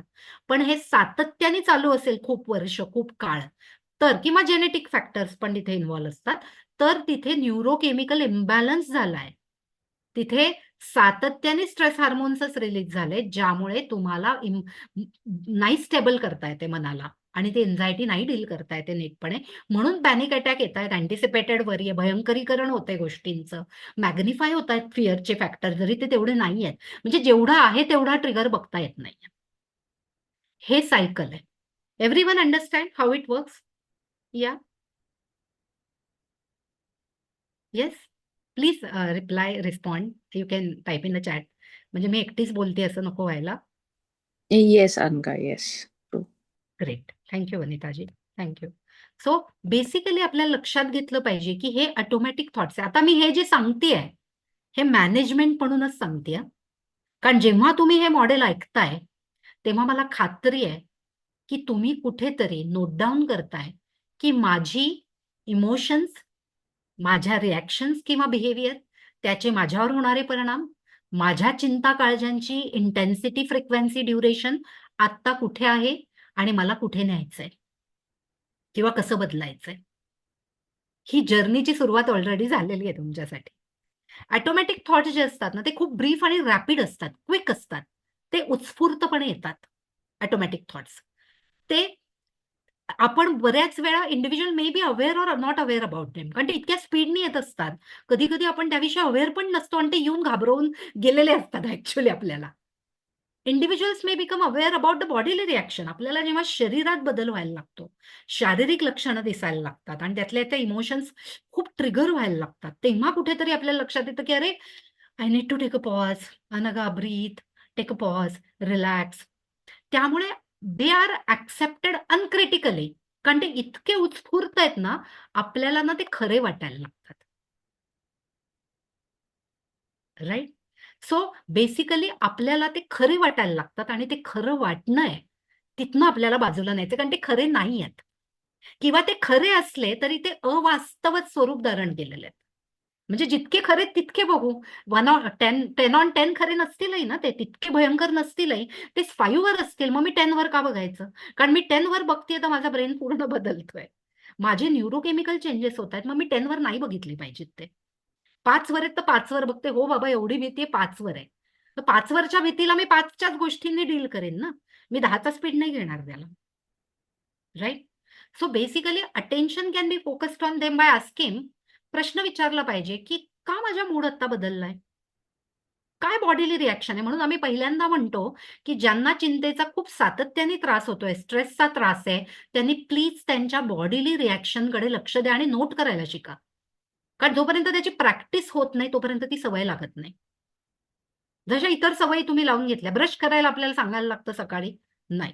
काही ठराविक गोष्टींना सांगायला लागतं? नाही. आपण सवयी लावल्यात ना. मग तशीच आपल्याला मला काय विचार आले की कशी बॉडीली रिॲक्शन आहे याची नोट करायची सवय लावायची. हे तुम्ही just try 21 days. It will be going in a permanent memory as a habit.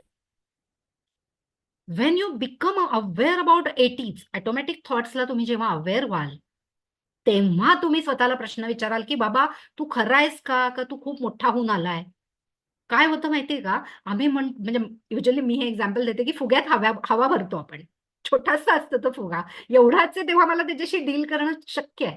पण मी हवा भरून, भरून ते 80s येतात, ते स्पॉन्टेनियस आहे, टेरिबलायझेशन आहे, मॅग्निफिकेशन आहे. मोठा बबल करते मी आणि मला वाटतं हा बबल माझं संकट आहे. पण बबलला हवा मी दिली आहे. काढून घेऊ हवा त्याची. जेवढा आहे तेवढाच बघू आपण. राईट? त्यामुळे 80s वर काम करणं खूप गरजेचं आहे. हा महत्वाचा मुद्दा आहे. कुणाकडनं तरी स्क्रीनवर ऍक्च्युली काहीतरी लिहिलं जातंय. But anyway.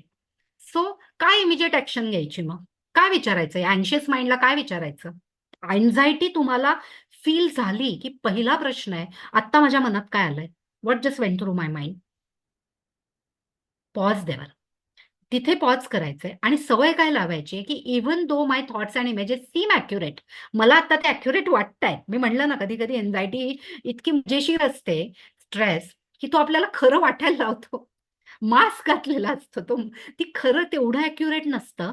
पण जरी ते ॲक्युरेट आहे तरी स्वतःला सांगा की जरी माझे थॉट्स मला दाखवत आहेत की हे सीम ॲक्युरेट, हे थॉट्स आणि इमेजेस जे भयंकर आहेत आणि मला घाबरवत आहेत, दे मे नॉट बी. ते नसू शकतात तसे. Because of anxiety maybe I am overestimating the threat. मी कदाचित माझा थ्रेट, भीती, रिस्क, धोका ओव्हर एस्टिमेट करते आणि त्यामुळे अंडर एस्टिमेट करते माझी ability to effectively cope with the anxiety. You all agree with this? होऊ शकतं असं एन्झायटीमध्ये? थ्रेट इतका हवा दिली गेली, थ्रेटला इतका भाव दिलाय की माझ्यातली ॲबिलिटी टू इफेक्टिव्हली परिणामकारकपणे कोप करायची माझी ॲबिलिटी मी अंडर एस्टिमेट करते. Can it be generally possible? राईचा असंच पर्वत. होतं. राईट. 2 जण हे- बोलतायत ऍक्च्युली. हेच होतं आणि त्याच्यामुळे मग कालांतराने मूड पण थोडा लो होऊन जातो. ऍब्सोल्युटली होतोच मोडलो. खरंच आहे. Completely agree. राईट. मंजिरीताई, आपलं 65 मिनिट्स झालेत ऑलरेडी हो अराउंड मला वाटतं, आणि हो आपल्याकडे 7:30 पर्यंत वेळ आहे. तर हो पण I really need to go through this. बराच आहे कंटेंट. इफ यू बर अलाव मी टू. बर चालेल ना. पार्टिसिपंट्सच्या वेळेनुसार ऍक्च्युली. म्हणजे असं हो नाही की मी खूप ड्वेल करेन, पण या टेक्निक्स मधनं I will just go through. बर चालेल मॅडम. ठीक आहे, चालेल. म्हणजे तुमची परमिशन तुम्ही सांगाल तेव्हा वी कॅन कन्क्लूड. म्हणजे हो यू लेट मी नो की 5 हो मिनिटं चालेल. आधी सांगा मला. हा, हो चालेल. हो येस. सो बेसिकली आपल्याला हे continue madam. Automatic thought identify. हा, बोला.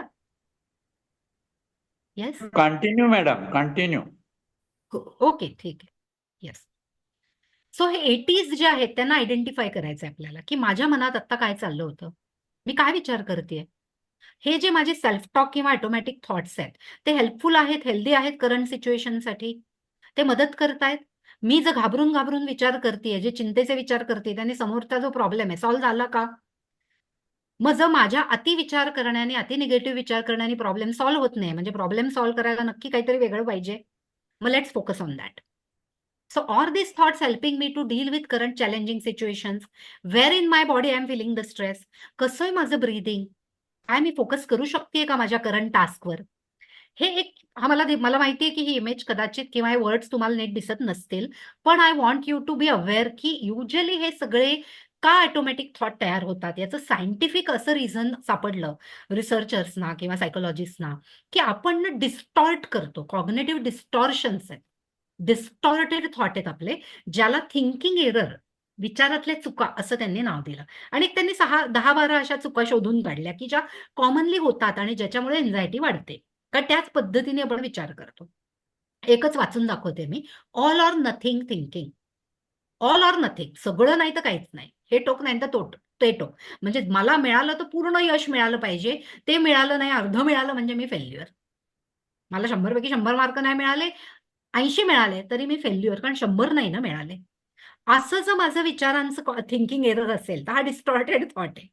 माझी चिंता वाढणार आहे, कमी नाही होणार आहे. किंवा कॅटॅस्ट्रॉफायझिंग, फॉर्च्यून टेलिंग, की I will be so upset, I won't be able to function at all. हे असं जर झालं ना, व्हॉट इफ थिंकिंग असताना, की जर असं झालं तर ना मी इतकी अपसेट होईन की मी नाहीच काम करू शकणार. हे जर मी आधीच मनाला सांगतेय, मी फॉर्च्यून टेलर आहे का? नाही. पण मी जर असं सांगतेय तर त्याच बिलीफ सिस्टीम मधनं मी थिंक करते आणि नो वंडर माझी एन्झायटी वाढणार आहे, जर समोर चॅलेंजिंग सिच्युएशन किंवा एखादा माणूस येऊन उभा राहिला. या ज्या 10-12 थिंकिंग एरर आहेत, तर ऑटोमॅटिक थॉट शोधण्याबरोबर प्रत्येकाने या आपण कोणती थिंकिंग एरर ऍक्टिव्हली वापरतोय, आपण हे मल्टिपल पण वापरत असतो बरं का, ती शोधून काढायची. ती थिंकिंग एरर आपल्याला रिस्ट्रक्चर करायची. Thinking error to more healthy coping thought. इथं आपल्याला रिस्ट्रक्चर करायचे, राईट? किंवा एक आहे बघा, labelling. I am loser, he is not good, मला जमतच नाही ते, किंवा त्याला जमतच नाही, तो असाच आहे. लेबलिंग ही सुद्धा थिंकिंग एरर आहे असं रिसर्चर्स म्हणतात. थिंकिंग एररच्या मोडवर, तो स्विच ऑन केलेल्या मोडवर जर व्यक्ती थिंक करत असेल तर ऑब्व्हियसली व्यक्तीची एन्झायटी वाढणार आहे, कारण ते तसेच ऑटोमॅटिक थॉट्स ब्रेन तयार करणार आहे. As you feed your brain is going to show the same thoughts. You feed something different to your brain, so brain next time will show better thoughts to cope with anxiety effectively. Anxiety किंवा stress म्हणजे काय आहे? मग अशी सांगितलं तसं की anticipation of high risk factor. प्रचंड थिंक करायचं, असं होईल मग तसं होईल, मग तसं होईल, मग तसं होईल, मग फेल होईल, किंवा मग असं होईल मग ते फेल जाईल. आणि जर मी खूप हाय रिस्क फॅक्टर्स अँटिसिपेट करतेय तर मी जे अवेलेबल रिसोर्सेस आहेत त्याच्याकडे लक्ष नाही देते. Over estimating risk factor, threat factor आणि अंडर एस्टिमेटिंग रिसोर्सेस अवेलेबल, त्यामुळे माझी स्ट्रेस आणि एन्झायटी वाढतीये. आणि अजून एक सायकल तिथे वर्क होते. ऑटोमॅटिक थॉट शोधणं, थिंकिंग एरर आयडेंटिफाय करणं, आपण ओव्हर एस्टिमेट तर नाही करत आहे ना रिस्क फॅक्टर्सला, ते बघणं, आपण आपली कोपिंग मेकॅनिझम अंडर एस्टिमेट नाही करत आहे ना, ते लिहून काढणं. बघा, डेली टास्क आहे. मेंटल हेल्थ एक्सरसाइज मध्ये डेली काही ना काही टास्क आहे तुम्हाला, कारण हे काम एका दिवसात नाही होणार आहे. It is not a magic wand. रोज हे करावं लागणार आहे, कारण जितक्या वर्षांचे आपण आहे तितक्या वर्षांचं बिलीफ सिस्टीमचं पॅकेज आहे. त्याचं सिमेंट सारखं घट्ट बसलंय. त्याला आपल्याला सोडवायचं आहे, गुंता सोडवायचा आहे, तो अनटँगल करायचा आहे. आणि हे एक सायकल अजून एक आहे की एन्झायटी अबाउट एन्झायटी. म्हणजे अँशियस ट्रिगर आला, एन्झायटीची सिम्पटम तयार झाली, मग ती जी बिलीफ्स होते एन्झायटी सिम्पटम विषयीचे ते माझे पॉपअप झाले, त्यामुळे माझं फोकस त्या एन्झायटी सिम्पटमवर गेला, त्यामुळे पुन्हा एन्झायटी वाढली, त्यामुळे मला एन्झायटी वाटायला लागली आणि ती वाढतच गेली. मग कोपिंग बाजूलाच राहिलं. हे सायकल आपल्यात ऍक्टिव्हेट होत नाहीये ना, हे पण आयडेंटिफाय करणं गरजेचं आहे. You can literally write it down by that diagram, असं असं होतंय, आणि then you can start working. आणि मग त्याला रिस्ट्रक्चर करायचंय. काय करायचंय? काय कोणतं कोपिंग इफेक्टिव्ह बनवण्यासाठी काय रिअलिस्टिक स्ट्रक्चर आहे? तर पहिलं म्हणजे आपल्या कोपिंग मेकॅनिझमला आयडेंटिफाय करा. आत्ताची आहे चाललेली ती बरी चालली आहे का, तिच्यात काही बदल हवेत? जसं आपण बघतो ना, घरात सामान आहे का संपलंय, सामान संपलं तर आपण मागवतो. तसं कोपिंग मेकॅनिझम मध्ये ब्रेनमध्ये काही इन्ग्रेडियंट कमी आहेत तर घालूया ना, आपण ऍड करूया. तर ती कोपिंग मेकॅनिझम आयडेंटिफाय करणं, ट्रिगर्स आयडेंटिफाय करणं, आणि विदाउट नेग्लिजन्स, प्लीज दुर्लक्ष नका करू. तुमच्या स्ट्रेस आणि एन्झायटी ज्या ऍड्रेस करण्याच्या पद्धती आहेत, त्या तुमचे थॉट, तुमचे इमोशन्स आहेत. जर रोज लिहित गेलात ना तुम्ही, ते कसं लिहायचं त्याची टेक्निक मी देतीच आहे पुढे, तर तुम्हाला नक्की समजणार आहे की कुठे लूप होल आहे, राईट? पहिली मेथड आहे ते जे लूप होल शोधून रिस्ट्रक्चर करायची, तिचं नावच कॉग्निटिव्ह रिस्ट्रक्चरिंग आहे. तुम्ही हे सेशनमध्ये करू शकता तुमच्या थेरपिस्ट बरोबर, किंवा डेली बेसिसवर तुमच्या थॉट जर्नलमध्येही तुम्ही करू शकता. थेरपिस्ट तुम्हाला, समजा तुम्ही एक सेशन घेऊन थेरपिस्टकडनं माहीत करून घेतला प्लॅन, आणि मग तुमचं तुम्ही काम सुरू केलं तरी चालणार आहे. तुम्हाला नाही थेरपिस्टची गरज वाटत आहे, तुम्ही स्वतः सुरू करा की काय चाललंय, कोणती टूल्स आहेत जी मला वापरली पाहिजे. एक असतं tool coping card. Coping card टूलकडे जाण्याआधी ते आधीचे जे सगळे आपण मगापासून बोलतोय ते सगळे असेस झाले पाहिजेत. Automatic thought. Automatic thought assess झाला की कोपिंग कार्डवर मी लिहिणार आहे की मग मी जर या पद्धतीने विचार करते की मी इथे गेले आणि मला अपयशच येणार, हा जर थॉट माझी एन्झायटी वाढवतोय, तर कोपिंग कार्डवर मी काय लिहिणार माझ्या? कोपिंग कार्ड म्हणजे काय असतं? तुमचा बूस्टर डोस असतो. तो आम्ही म्हणतो की कार्डाच्या स्वरूपात तुमच्या खिशात ठेवा, स्क्रीनवर लावून ठेवा, मोबाईलवर लावा, ऑडिओ रेकॉर्ड करा स्वतःच्या आवाजात आणि पुन्हा पुन्हा ऐकत जा, रिंगटोन ठेवा त्याचा. कोपिंग कार्डवर मी काय लिहिणार की मी इथे गेल्यावर मला अपयश येऊ शकेल, ही एकच शक्यता आहे का? नाही. ही एकमेव शक्यता नाहीये. त्याच्यापेक्षाही वेगळ्या बऱ्याच शक्यता आहेत आणि मी अपयशीच होईन हे जे मी मनात धरून ठेवलंय तो थॉट अवास्तव आहे. म्हणून मी स्वतःला त्या थॉटपासून बाजूला घेत आहे. मी अपयशी होऊ शकेन ही शक्यता 1-10% असेल, पण बाकी 90% बाकीच्याही शक्यता आहेत ना. मग मी माझ्या कोपिंग कार्डवर त्याही पॉसिबिलिटीज लिहिणं. किंवा सिंपल काही माझे क्लायंट असं लिहितात की I am not my thoughts, एवढंच वाक्य लिहितो मॅडम. कारण मी जेव्हा असे थॉट्स यायला लागतात मी कोपिंग कार्ड काढतो की I am not my thoughts. Thoughts is equal to Anagha, अशी एवढीच आयडेंटिटी आहे का अनघाची? नाही, Anagha is much more than that. Same applies to everyone. त्यामुळे माझ्या थॉट्सवर मी कसं काम करणार आहे हा महत्वाचा मुद्दा आहे आणि त्यासाठी कोपिंग कार्ड मदत करणार आहे की every now and then full day I am listening to my coping card. Affirmation येते, त्याला कोपिंग कार्ड म्हणतो आम्ही. थेरपी नोट्स काढणं की हा ऑटोमॅटिक थॉट्स आहे आणि याची ही रिॲक्शन आहे माझी, तर मी हा ऑटोमॅटिक थॉट ठेवते माझा आणि त्याला हा रिस्पॉन्स तयार करते. हे मी डायग्राम मध्ये माझं तयार केलं आणि पुढच्या 8 दिवस मी तेच फॉलो केलं. ते रोज वाचत राहिले, ते अप्लाय करायचा प्रयत्न केला. जे बिहेवियर टेक्निक पुढे आपण बघणार आहोत, behaviour experimentation, I am going to apply that. किंवा टेस्टिंग युअर थॉट, टेस्ट करा स्वतःचे थॉट. टेस्ट कसे करायचे त्याची टूल्स आहेत, जसं एव्हिडन्स शोधायचा, खरा आहे का तो थॉट, काय पुरावा आहे त्या थॉटला, कोर्टात उभं करायचं त्या थॉटला, आपणच जज, आपणच लॉयर आणि विचारायचं की बाबा तू खरा आहेस का, पूर्ण खरा आहेस का मी तुझ्यावर विश्वास ठेवू, प्रूफ दे मला, गिव्ह मी एव्हिडन्स की हाच थॉट कराय की अनघा अपयशी आहे असा समजा माझ्या मनात बिलीफ आहे आणि तो माझी एन्झायटी वाढवतोय प्रत्येक नवीन गोष्ट करताना, तर I should ask that thought, proof दे. किती वेळा अपयश आलंय? ओके 4 वेळा आलंय, पण 6 वेळा यश पण आलंय. मग तो थॉट पूर्ण खरा आहे का? नाही. मग मी का विश्वास ठेवते, का अँक्शियस होते? So testing our own thoughts किंवा थॉट रेकॉर्ड करत राहणं किंवा थिंकिंग एररला लेबल करणं. थिंकिंग एरर शोधणं ही इतकी सोपं प्रोफाऊंड स्टेज आहे आणि मी तुम्हाला आज जी टूल्स देते ती खरंच जर वापरली जेन्युइनली कोणी, तर you will able to see the results in few days. I am telling it for sure with my practice of so many years. Behavioural एक्सपेरिमेंटमध्ये मग मी जे तयार करणार आहे, कॉग्नेटिव्ह रिस्ट्रक्चर केलेले जे थॉट आहेत आधीच्या स्टेजमध्ये, मी ऍक्च्युअली ते इम्प्लिमेंट करून बघणार आहे बिहेवियरमध्ये. की जाऊन बघते मी, मला भीती वाटते या अमुक ठिकाणी जाऊन परफॉर्म करायची, पण मी करून बघते. फार फार तर काय होईल, फेल होईल. फार फार तर काय होईल, सुरुवातीला मी काही गोष्टी मिस करेन, काही चुका करेन, पण that's okay. At least I went there, at least I showed up. म्हणजे आपण कॉग्नेटिव्हली रिस्ट्रक्चर केलेल्या थॉटनी स्वतःला एक्सपोजर देतोय. This is called as a exposure technique. तुम्ही एक तुमच्या थेरपिस्ट बरोबरही तुम्ही असा क्रिएट करू शकता डिटेल एक्सपोजर प्लॅन, किंवा तुम्ही स्वतः स्मॉल स्टेप्स घेऊन एक्सपोजर घेऊ शकता. गाडी चालवायला आपण कसं शिकलो? पडलो, गुडघे फुटले, मग यायला लागली ना गाडी. पण आपण गुडघे फुटायच्या भीतीने पहिल्यांदा फुटले म्हणून चालवलीच नसती तर कधीच चालवता आली नसती.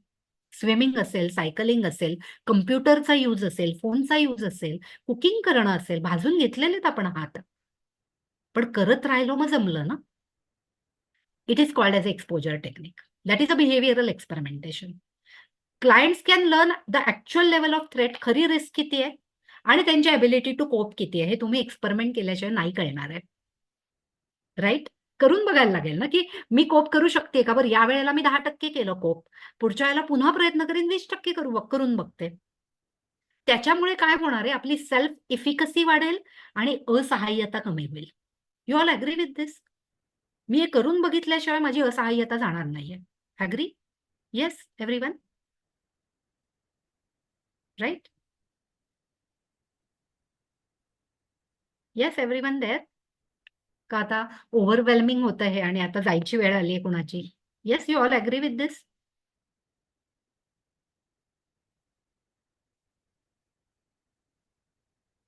बहुतेक रिप्लाय नाहीये म्हणजे सगळे ॲग्री आहेत असं मी अज्युम Yeah, करते आता, कारण totally मला agree. चॉईस नाही. मला तर हे लेक्चर Totally संपवूच agree. नाही असं वाटतंय. अच्छा. Okay. Thank you for your reply. आणि आय एम आणि जस्ट चेकिंग मॅडम आहात तुम्ही तिकडे. ओव्हरवेल्मिंग होत नाहीये, उलट ते इतकं मनाला पोचतंय मनापर्यंत की अरे अगदी वा. ही जस्ट घटना अगदी समोर घडतीये माझ्या ह्याच्यापर्यंत, राईट. असंच मला फील होतंय. धन्यवाद, खूप खूप ओके. सुंदर तुम्ही थँक्यू. सांगताय. हो ताई, गेले 1 थँक्यू फॉर तास युअर तिकडे फटाके फोडतायत, पण माझं अजिबात लक्ष नाही आहे तिकडे. ओके.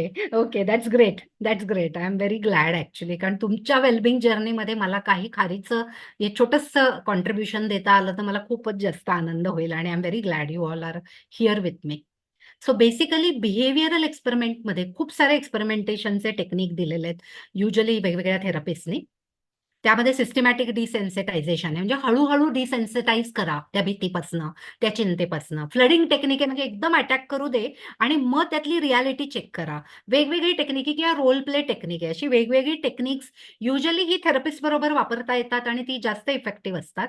पण जरीही तुम्हाला तुमचं म्हणून काम सुरू करायचं आहे, तरी ऑटोमॅटिक थॉट शोधणं, थिंकिंग एरर शोधणं, बिहेवियरल एक्सपेरिमेंटसाठी छोट्या छोट्या ऍक्टिव्हिटी प्लॅन करणं, रोज थॉटला डिफ्यूज करणं, आपल्या कॉग्नेटिव्ह डिस्टॉर्शन्सला कोपिंग कार्डच्या फॉर्ममध्ये अफर्म करणं आणि रोज त्याचा वापर करणं, हे सगळी टेक्निक सुद्धा तितकीच इफेक्टिव्ह आहेत जर तुम्ही कन्सिस्टंटली फॉलो केली तर. सो बेसिकली मूड असेसमेंट हे पण एक टेक्निक युजली आम्ही वापरतो. काही प्रश्न स्वतःला विचारायचे की कुठे बाबा मूड आहे स्केलवर, माझा पारा चढलाय त्या निगेटिव्ह इमोशनचा का खाली आलाय, एन्झायटी वर आली आहे का खाली आली आहे. म्हणजे आता इथे जसं मूड स्केलवर चित्रामध्ये अँगरचं चित्र आहे, ते तुम्ही कोणत्या इमोशनला वापरू शकता, की एकदम रेड म्हणजे ती इमोशन इंटेन्स आहे, 10 on 10 आहे, आणि 0 बिंग निग्लिजिबल आहे.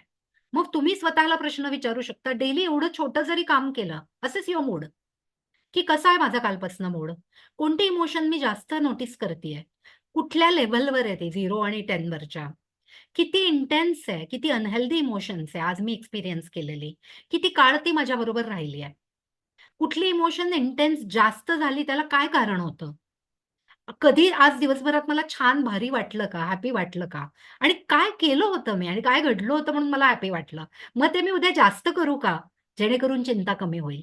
असे छोटे छोटे प्रश्न जे तुम्ही रेकॉर्ड करून ठेवू शकता फोनमध्ये, तुम्हाला जर रोज लिहायचे नसतील तर, आणि स्वतःशी रिवाइज करू शकता आणि त्याचे आन्सर मनातल्या मनात देऊ शकता. पण माझी रिक्वेस्ट असते की सुरुवातीला जेव्हा आपण एन्झायटीवर काम करत असतो, रायटिंग थेरपी वर्क थेरपेटिकली, कारण writing is a sensory therapy. तुम्ही लिहिता आणि पुन्हा रिरीड करू शकता. That make lot of sense to you, कारण you are removing, you are doing venting out your catharsis that happening with you. म्हणून कागदावर लिहिणं, ते वाचू शकणं आणि त्यातनं अर्थ घेणं पुन्हा, की अरे खरं आहे का, इतकं भयंकर आहे का, मी एवढं काय भयंकर मानत होते, आणि मग त्यातनं आपलं कोपिंग स्टेटमेंट लिहिणं, हे जास्त इफेक्टिव्ह आहे.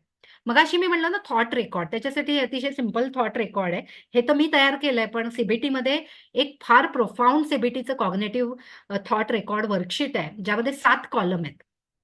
ते थॉट रेकॉर्ड आपण युजली पहिल्यांदा जर आपल्या प्रोफेशनल्स बरोबर वापरून प्रॅक्टिस केली तर definitely you can able to use that. माझे क्लायंट्स युजली प्रिंट काढतात याची आणि ते त्यांच्या ह्याच्यात ठेवून देतात, किंवा काही क्लायंट लॅपटॉपवर ते सेव्ह करतात ते डेट वाईज, आणि मग ते पुढच्या सेशनला येईपर्यंत त्यांचं सगळं रेकॉर्ड आणि मग त्याचं लिस्ट घेऊन येतात सेशनला, थेरपीच्या फॉलोअपला.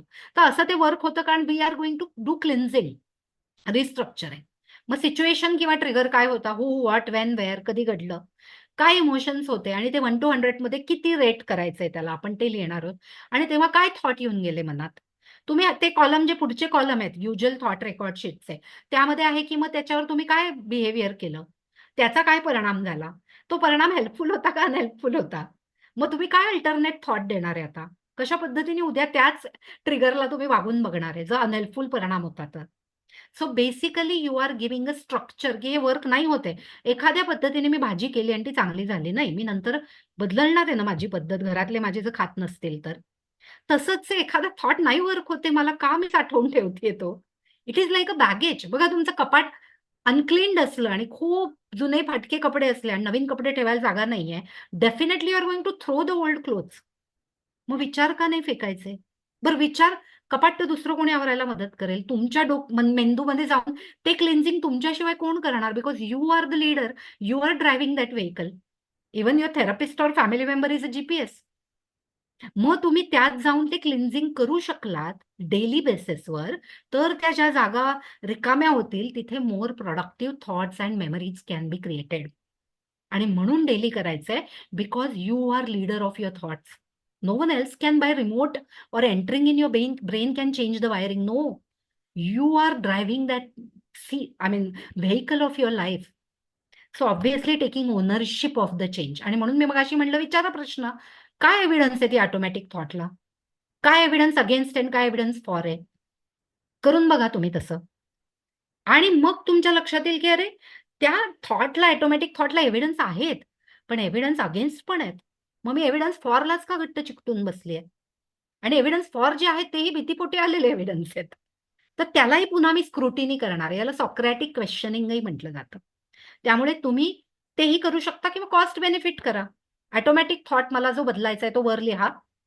काय कॉस्ट आहे त्या थॉटचे आणि किती रेट करते मी त्या थॉटच्या कॉस्टने, किती माझं नुकसान होत आहे तेही लिहा.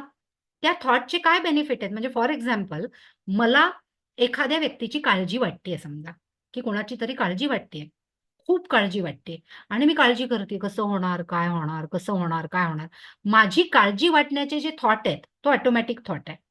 बरं, मी काळजी केल्याने ती व्यक्ती बरी होणार आहे का? नाही, मी त्या व्यक्तीला मदत केल्याने, ट्रीटमेंट दिल्याने ती व्यक्ती बरी होणार आहे. पण माझ्या काळजी करण्याची काय कॉस्ट आहे? तर माझा रुमिनेशन होत आहे, माझे न्यूरोकेमिकल्स चेंजेस होत आहेत खूप काळजी केल्याने, माझ्या तब्येतीवर परिणाम होतोय, माझी झोप उडतीये. बेनिफिट काय आहे? माझ्या काळजी केल्याचा हा बेनिफिट असेल की मी सातत्याने अवेअर राहते, अलर्ट राहते त्या व्यक्तीला मदत करायला. पण त्यांनी माझा ब्रेन सतत हायपोथॅलॅमस सर्व्हायव्हल मेकॅनिझमवर आहे. मी एनिवे मी काळजीमध्ये डुबून न जाताही मदत करू शकणारच आहे की. That will be more effective. कारण मी मला तरी माझं नुकसान नाही करत आहे. कारण माझ्या काळजीमध्ये, चिंतेमध्ये मी माझं जर नुकसान झालं तर त्या इतर व्यक्तीची, ज्या व्यक्तीची मी केअरटेकर आहे, त्यांचं कसं मी बघू शकीन मग? त्यालाही मग त्याचंही नुकसान होईल ना त्या ट्रीटमेंटचं, right? So cost and benefit करणं हे पण एक टूल आहे. अंडरस्टँडिंग लोकस ऑफ कंट्रोल, की माझ्या हातात रिमोट नाहीये. कुणालाही बदलण्याचा रिमोट माझ्या हातात नाहीये. मी कोणाला इन्फ्लुएन्स करू शकते. पण अनफॉर्च्युनेटली होतं काय, बऱ्याच लोकांना चिंता, काळजी, राग काय येतो? कारण ती तशी वागते म्हणून मी असा आहे. ती ना माझ्या डोक्याला फार शॉट देते ना, म्हणून मी संतापतो. मी नाही ऍक्च्युअली, मी कधीच नव्हतो संतापी. याचा अर्थ ती कायम डोक्याला शॉट देत राहिली तर तू कायम संतापत राहणार. याचा अर्थ तुझ्या भावनांचा रिमोट त्या व्यक्तीच्या हातात आहे. So understanding locus of control, especially जिथे एन्झायटी ही रिलेशनशिपमुळे आलेली असेल, तर हे टेक्निक खूप वर्क होतं की आत्ता माझ्या हातात काय आहे? त्या व्यक्तीला बदलणं माझ्या हातात आहे? नाही. त्या व्यक्तीला मी समजावलंय, पण ती व्यक्ती ते मानेल न मानेल, बदलेल न बदलेल, याचाही रिमोट माझ्या हातात नाहीये. माझ्या हातात आहे what I am interpreting about that person's behaviour. त्याचा ड्रायव्हर व्हील माझ्या हातात आहे. So let's change it and restructure it. To make myself feel more calm, more productive, more constructive, I will take complete control of what I can control. माझे thoughts, माझे beliefs, माझे अझम्पशन्स, माझ्या memories, माझ्या हातात येते. ते त्या व्यक्तीच्या हातात नाहीये की त्यांनी रिमोटचं बटन दाबलं आणि मी अँग्री झाले, त्यांनी रिमोटचं बटन दाबलं मी अँशियस झाले. नाही. त्यामुळे एक्सटर्नल फॅक्टर्स जिथे आपला कंट्रोल नाहीये, तिथे त्या आपल्या हातात ज्या गोष्टी आहेत त्या बदलायला सुरू करणं. ठीक आहे? That is also one more technique. So basically आम्ही म्हणतो ओट्स, reviewing the outcome. What happen? माझे जे अँशियस प्रेडिक्शन्स किंवा अझम्पशन्स होते ते अॅक्युरेट होते का?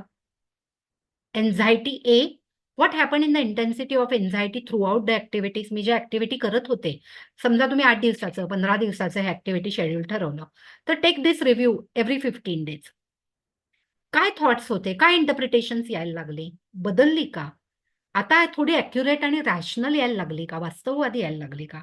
आणि summarise what was learn from this activity. मी काय शिकले ऍक्टिव्हिटीमधनं, हे तुम्ही इच डे करू शकता, 15 दिवसातनं एकदा करू शकता, तुमच्या टाइमप्रमाणे करू शकता. पण हे जे 6 पिलर मी सांगते, थॉट जर्नलिंग तो खाली लिहिलेला 6वा पिलर आहे. थॉट डिक्लटरिंग, रिस्ट्रक्चरिंग, ज्याविषयी मी इतका वेळ बोलते ते तर आलंच आहे. पण ब्रेन न्यूरोकेमिकल मध्ये जे स्ट्रक्चरल चेंजेस होतात एन्झायटीने, ते मिनिमाइज करण्यासाठी ऑब्व्हियसली ब्रेनला जास्तीत जास्त ऑक्सिजन देणं, त्यासाठी डीप ब्रीदिंग असेल, एक्सरसाइज करणं, ज्यातनं पण बॉडीचे सगळे न्यूरोकेमिकल्स, डोपामिन सिक्रेट होतं, सिरोटोनिन, आणि त्यामुळे पेन सेंटर्स किंवा जे स्ट्रेस हार्मोन्स रिलीज झालेले म्हणजे सिक्रेट झालेले ते रिलीज होतात, ते नॅव्हिगेट होतात आणि आपल्याला फील बेटर यायला मदत होते. Feel better to get better ही जर्नी आहे. हेल्दी आणि प्रॉपर डाएट पाहिजे, कारण खूप अनहेल्दी एन्झायटीमुळे B12, D3 असा लॉस होत असतो ब्रेनमधला खूप सारा. बॉडीमध्ये डिफिशियन्सीज होतात, थायरॉइड मागे लागू शकतं आणि मग या सगळ्या कंडिशन्स आपल्याला रिकव्हर करण्यासाठी आपलं डाएट प्रॉपर पाहिजे. आपण रूल आउट करू शकतो चेकिंग, की ब्लड चेक केलं आणि बघितलं काय डिफिशियन्सी आहे, तर त्याही लागल्या तर सप्लिमेंट डॉक्टरच्या सल्ल्याने घेऊ शकतो. पाणी 2 ते 3 लिटर पिणं गरजेचं आहे, कारण पाण्यात सुद्धा H2 आहे, ऑक्सिजन आहे. तोही मिळणं गरजेचं आहे, कारण आपली बॉडी 70% वॉटरच आहे आणि हे सगळ्या एन्झायटीच्या घटनांनी जे ओव्हरवेल्मिंग होतं, त्यामुळे आपण बघा कधी कधी खूप घाबरलो तर ड्रायनेस येतो, कोरडेपणा येतो. का? अब्सॉर्ब होऊन जातं वॉटर, राईट? आणि 6 ते 7 तासाची अनडिस्टर्ब डीप स्लीप, जिथे रिस्टोर व्हायला मदत होते हे न्यूरोकेमिकल्स जे सगळे हल्लेत एन्झायटीनी, तर ते फॉलो करणंही अतिशय गरजेचं आहे. So these are 6 pillars you can follow along with the tools I have discussed. So thank you very much for listening. Thank you for everyone for, being patient with me and being in this presentation. Thank you very much. So I've completed my presentation mostly on time. हम्म. कोणाला काही विचारायचं असेल किंवा कसं मंजिरीताई म्हणतील तसं टाइमचं आपण हे करूया स्ट्रक्चर. येस हो. मॅडम मंजिरीताई, तुमचा over to you. Contact number आणि ईमेल आहे का? मॅडम तुम्ही याच्यामध्ये चॅटमध्ये टाकाल तुमचा हे कॉन्टॅक्ट नंबर. आता मॅडमनी त्याच्यावरती त्यांच्या वेबसाईटचा पण ॲड्रेस होता बरं का, सतत हो, त्यांच्या right. PPT वरती होता. आणि अजून एक म्हणजे तुमच्या सेशनमध्ये असं माझ्या लक्षात आलं की तुम्हाला बऱ्याचशा फाईल्स किंवा असे PDF द्यायचे आहेत. तर आपण असं करूयात की काही लोक आपले एकलव्याचे आहेत, काही तुमच्या ओळखीतनं आले आहेत, तर आपण Eklavya foundation for mental health हे तुम्ही यूट्यूबवरती जेव्हा सर्च कराल तर याच्या डिस्क्रिप्शनमध्ये आपण ते टाकूयात.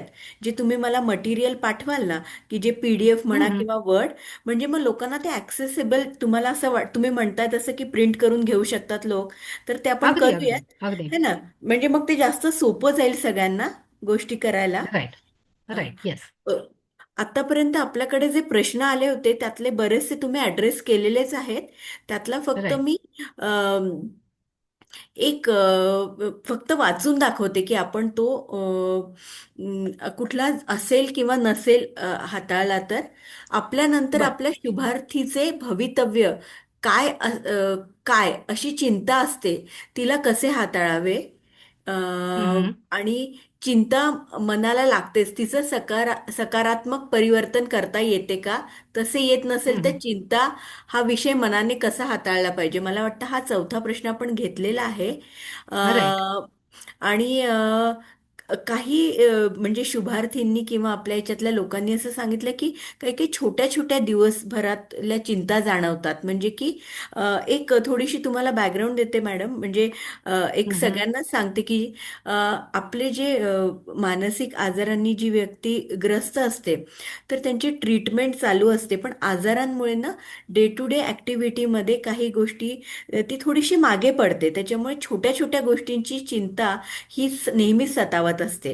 म्हणजे जर आपल्याला असं वाटू शकेल की आपल्या आता शुभार्थींनी किंवा पेशंट्सनी असं विचारलंय की आम्हाला छोट्या छोट्या गोष्टींची चिंता वाटते, की मी आता कुठेतरी जात असू तर ती गोष्ट, समजा एखादं दुकान बंद असेल किंवा मी काहीतरी बँकेचं काम करायला गेलो ते नसेल झालं, आणि ह्या चिंता जशा नॉर्मल लोकांना इतक्या भयंकर वाटत नाही, तशा त्या ज्यांना मानसिक आजारांचा त्रास आहे की थोडंसं मन कुठेतरी थकून गेलेलं असतं आजारामुळे आणि तो मनाच्या आजारामुळे, तर त्यांनी काय करावं हा एक मूळ आपला गाभा आहे. आणि सगळ्यात महत्त्वाचं म्हणजे आपल्या केअर गिव्हर्सना वेगवेगळ्या पद्धतीच्या काळज्या असतातच, कारण की त्यांची पैशांची व्यवस्था करायची असते, त्यांना स्वावलंबन द्यायचं असतं, पण तरी सुद्धा ह्या सगळ्या गोष्टी करून सुद्धा त्यांना चिंता स्वतःची पण हाताळायची असते. तर अगदी या अगदी 2 बॅकग्राऊंडवरती मला वाटतं आपण बोलूयात, कारण बाकीचं सगळं तुम्ही कव्हर केलेलंच आहे आपल्या प्रश्नांमध्ये राईट जे आहेत आपल्याकडे. हो. राईट. येस. हा. शुअर. थँक्यू मंजिरीताई. ऍक्च्युली तो जो दुसरा प्रॉब्लेम तुम्ही किंवा कन्सर्न जो तुम्ही सांगितला की छोट्या छोट्या गोष्टींची काळजी किंवा चिंता वाटणं, हो. तर तो मुद्दाही मी कव्हर केला मगाशी, की हो. तेव्हा कोणते ऑटोमॅटिक थॉट येतात. कारण हो. एनिवे मला बाजारात किंवा बँकेत जायचे, जे तुम्ही मलाही पाठवले होते प्रश्न, हो. की ते माझं पासबुक अडकलं त्यामध्ये किंवा काही हो. झालं तर डेफिनेटली मी तिथे मी एनिवे म्हणून बंद करणार आहे का बाजारात जाणं? नाही. मी पासबुक ते प्रिंट करून आणणं बंद करेन का कदाचित, किंवा मी फार तर ऑनलाईन स्टेटमेंट चेक करेन टू अवॉइड गोईंग देअर, की पासबुक अडकायला नको म्हणून. पण महत्वाचा मुद्दा आहे की मी जर ती कामं करणारच आहे आणि मी टाळू शकणारच नाही अशी जी कामं आहेत आणि तरीही ती कामं चिंता देत आहेत, तर याचा अर्थ माझी ऍक्टिव्हिटी लेवल जी आहे तिच्या चिंतेमुळे ओव्हरवेल्म होतीये. पण तरी ती ऍक्टिव्हिटी होतीच आहे, कारण मला ऑप्शन नाहीये, मला करावी लागणार आहे. कुलूप नीट लावलंय का नाही, तरी मला घराबाहेर जावं लागणार आहे. जर मला कुलूप म्हणजे नीट लावलं नाही या भीतीने मी घराबाहेर जाणं बंद करीन असंही नाहीये. म्हणून मगाशी मी म्हटलं ऑटोमॅटिक थॉट काय येत आहेत. हो. माझे ऑटोमॅटिक थॉट मला असं सांगतात की ही भीती येते, म्हणून मी त्याची स्क्रुटिनी करेन किंवा एव्हिडन्स शोधेन की किती वेळा असं झालंय की मी पासबुक प्रिंट करायला गेली आहे बँकेत आणि ते अडकलंय. एखाद्या वेळा झालं असेल किंवा दुसऱ्या कुणाचं झालेलं मी पाहिलंय, पण प्रत्येक वेळेला झालंय का? किती एव्हिडन्सेस आहेत की सगळ्या व्यक्ती प्रत्येक वेळेला पासबुक प्रिंट करायला जातात आणि सगळ्यांचे अडकतात. आणि तसंही झालं असेल तरी सुद्धा there are ways to come out of it. असं आहे का पासबुक अडकून बसलं आणि मग संपलं आता, की बँकेतले पैसे गायब होणार आहेत? म्हणजे किती भयंकरीकरण करायचं त्या चिंतेचं, हे कळण्यासाठी त्या चिंतेला आधी तुकड्या तुकड्यांमध्ये त्याची स्क्रुटिनी केली पाहिजे, की कोणते थॉट आहेत बाबा ते मला त्या चिंतेच्या मोठ्या डोंगराकडे नेत आहेत. आणि मग त्या थॉटच्या तुकड्यांमध्ये स्क्रुटिनी करून एव्हिडन्सेस शोधायचे. त्या चिंतेमुळे माझा काय फायदा होतोय, की मी मनात ते विचार करत राहिल्याने काय फायदा झाला? आपोआप पासबुक प्रिंट करून घरी आलं मी बाहेर न जाता? नाही. मग मी विचार करून मी काय अचीव्ह केलं? मी फक्त चिंता आणि न्यूरोकेमिकल इम्बॅलन्स अचीव्ह केला, जो माझ्याच तब्येतीवर परिणाम करतोय. Same applies to worry about the शुभार्थी, की मला माझ्या पाल्याची काळजी वाटतेय, माझ्या नंतर काय होईल, तर त्याच्या arrangements anyway I am doing everything what ever I can. पण इथे ते मनात पोखरतंय, तेव्हा मला हे स्वतःला सांगणं आवश्यक आहे की what is in my control, locus of control आपण पाहिलं, and what is beyond my control. मी जर सगळे अरेंजमेंट करूनही या 10 अडचणी येणार असतील, तरी सुद्धा माझ्या कंट्रोलमध्ये आत्ता काय आहे, की आत्ता त्या अडचणी फ्युचरमध्ये येऊ नयेत याची तजवीज करणं. I am giving 100%. Me 100% job करेन. त्यातनंही अडचणी आल्या तर माझ्या हातात नाहीच आहे ना त्याचा कंट्रोल. मग मी आत्ता अँक्शियस होण्याने मी काय अचीव्ह करते? तर माझ्या तब्येतीचं नुकसान होत आहे, मला लो वाटतंय, माझ्या काळजीने मला उदास वाटतंय, एवढंच अचीव्ह करते. कारण एनिवे ऍक्शन्स, मला काहीही पर्याय नाहीये, त्या सगळ्या ऍक्शन्स मी करतेच आहे. सो हा जो दृष्टिकोन आहे चिंता हाताळताना, आणि मी असं नाही म्हणत की हे मॅजिकली होईल मंजिरीताई. जेव्हा रोज आपण पेशंट बरोबर किंवा अशा व्यक्तींबरोबर डील करतोय की जिथे आपल्याला त्यांची काळजी घ्यावी लागते, तिथे हे रोज काम करावं लागणार आहे. जसं, कारण तिथे ना कंपॅशन फटीग पण आहे ना, हो. तिथे मला तो काळजी घेण्याचा कंपॅशन फटीग पण येतोय. त्यामुळे मला रोज डील करावं लागणार आहे आणि म्हणून माझ्या चिंतेवर मला रोज काम करायला लागणार आहे आणि म्हणून त्याला रोज रिफ्रेम करायला लागणार आहे की हो मला वाटतेय भीती, पण ती भीती 10 ऑन 10 नाहीये, ती 5 वर आहे, कारण मी ही तयारी केली आहे ना. हो. मग मी जरी फिअर आहे तरी मी काय काय केलं, म्हणजे त्याला तरी बरं मंत्र म्हणते मी, हो. की तरी हो. बरं ही भीती आहे पण तरी बरं मी या गोष्टी करून ठेवल्या, मग मी हा. त्याच्यावर पण काम करेन. सो मला असं वाटतं ही सगळी टेक्निक अशी मॅजिकल नाहीयेत. मला खात्री आहे त्याचं लिमिटेशन येते, की मला ती सातत्याने वापरायला लागणार आहे, तर ती प्रॅक्टिस बनणार आहेत आणि तर चिंता मॅनेज होणार आहे. तरी ती जाणार आहे असं मी मगापासून कधीही म्हणत नाहीये. नाही म्हणलं मी म्हणते खरंय. तिचं व्यवस्थापन होणार आहे. पण practice will make it more efficient. हम्म. पहिल्यांदाच येईल असंही नाहीये. मदत लागू शकते का? हो, लागू शकते, पण there are resources and professionals available to help you to work on your anxiety to make it more manageable. असं सगळ्यांसाठीच हे मी म्हणेन एक उत्तर देता येईल constructive. So I hope I have answer your all queries. Thank you madam. खूप चांगल्या पद्धतीने हे सेशन आपण म्हणजे तुम्ही मार्गदर्शन केलं. आपण याच्यामध्ये ना या मॅडमच्या आपण सगळ्या जेव्हा स्लाइड्स बघू त्याच्यामध्ये प्रत्येक याच्यामध्ये त्यांच्या वेबसाईटचा ॲड्रेस असणार आहे. तुम्ही त्यांची वेबसाईट नक्की बघा, कारण की वेगवेगळ्या पद्धतीने मॅडम मार्गदर्शन करतात. म्हणजे 1 to 1 पण असतात, त्यांचे वर्कशॉप्स पण असतात. जर का तुम्ही त्यांना त्याच्यावरती मेसेज केलात तर तुम्हाला तुमचे अपडेट्स येत राहतील, कारण की माझ्याकडे त्यांचे नेहमी त्यांचे काय काय वर्कशॉप्स असतात त्यांचे त्यांच्या याच्यावरनं अपडेट्स येत असतात. आणि हे सेशन आपण आपल्या YouTube चॅनलला आपण अपलोड करणार आहोत. त्याला काही थोडे दिवस लागतील कदाचित, पण ते आपण अपलोड करू. मॅडमकडनं मी त्या सगळ्या, त्यांनी ज्या वर्ड फाईल्स PDF ह्या सगळ्या घेते आणि ते आपल्या डिस्क्रिप्शनमध्ये आपण ठेवूयात. ते फक्त एकदा चेक करा तुम्ही की कसं डिस्क्रिप्शन बघायचं असतं, आणि त्यातनं आपण डाउनलोड करून प्रिंटआउट काढूयात. आणि या ह्याच्यामध्ये ना मॅडमनी चॅटबॉक्समध्ये त्यांचा नंबर लिहिलेला आहे, आपण प्लीज तो नंबर सेव्ह करून घेऊयात. मॅडमना मेसेज करून, डायरेक्ट कोणी लगेच फोन करू नये, असं की मेसेज करून त्यांची वेळ घ्या, अपॉइंटमेंट घ्या, आणि पुढे आपण आपला प्रवास करूयात. आणि मॅडम, तुम्हाला जर असं वाटत असेल की याच्या पुढचं पण अजून आपण काही सेशन तुमच्या डोक्यात असेल, तर आपण त्याच्यावरती पण विचार करूयात, कारण की आपल्या सगळ्यांना हे सेशन खूप आवडलं आहे आणि आम्हाला नक्की याच्या पुढचं काय आहे हे ऐकण्याची आणि तुमचं नक्की मार्गदर्शन मिळण्याची आमची सगळ्यांची खूप इच्छा आहे. तर आपण त्यावर बोलूयात आणि पुढचं काही सेशन असेल तर आपण ते नक्की प्लॅन करूयात. नक्की नक्की सगळ्यांनी डेफिनेटली. इतक्या पेशंटली खूप जेवढे लोक होते ते सगळेच्या सगळे आहेत, याचा अर्थ की आपलं सेशन खूपच सक्सेसफुल झालेलं आहे. आणि हॅलो. ज्यांनी काही याच्यानी ते अटेंड करू शकले नाही त्यांना रेकॉर्डिंग बघायला मिळेल. तर सगळ्यांना धन्यवाद. आपण नक्की लवकरच भेटूयात. Thank you. Thank you. Thank you. Hello. Thank you hello. Madam, thank you. खूप थँक्यू. सुंदर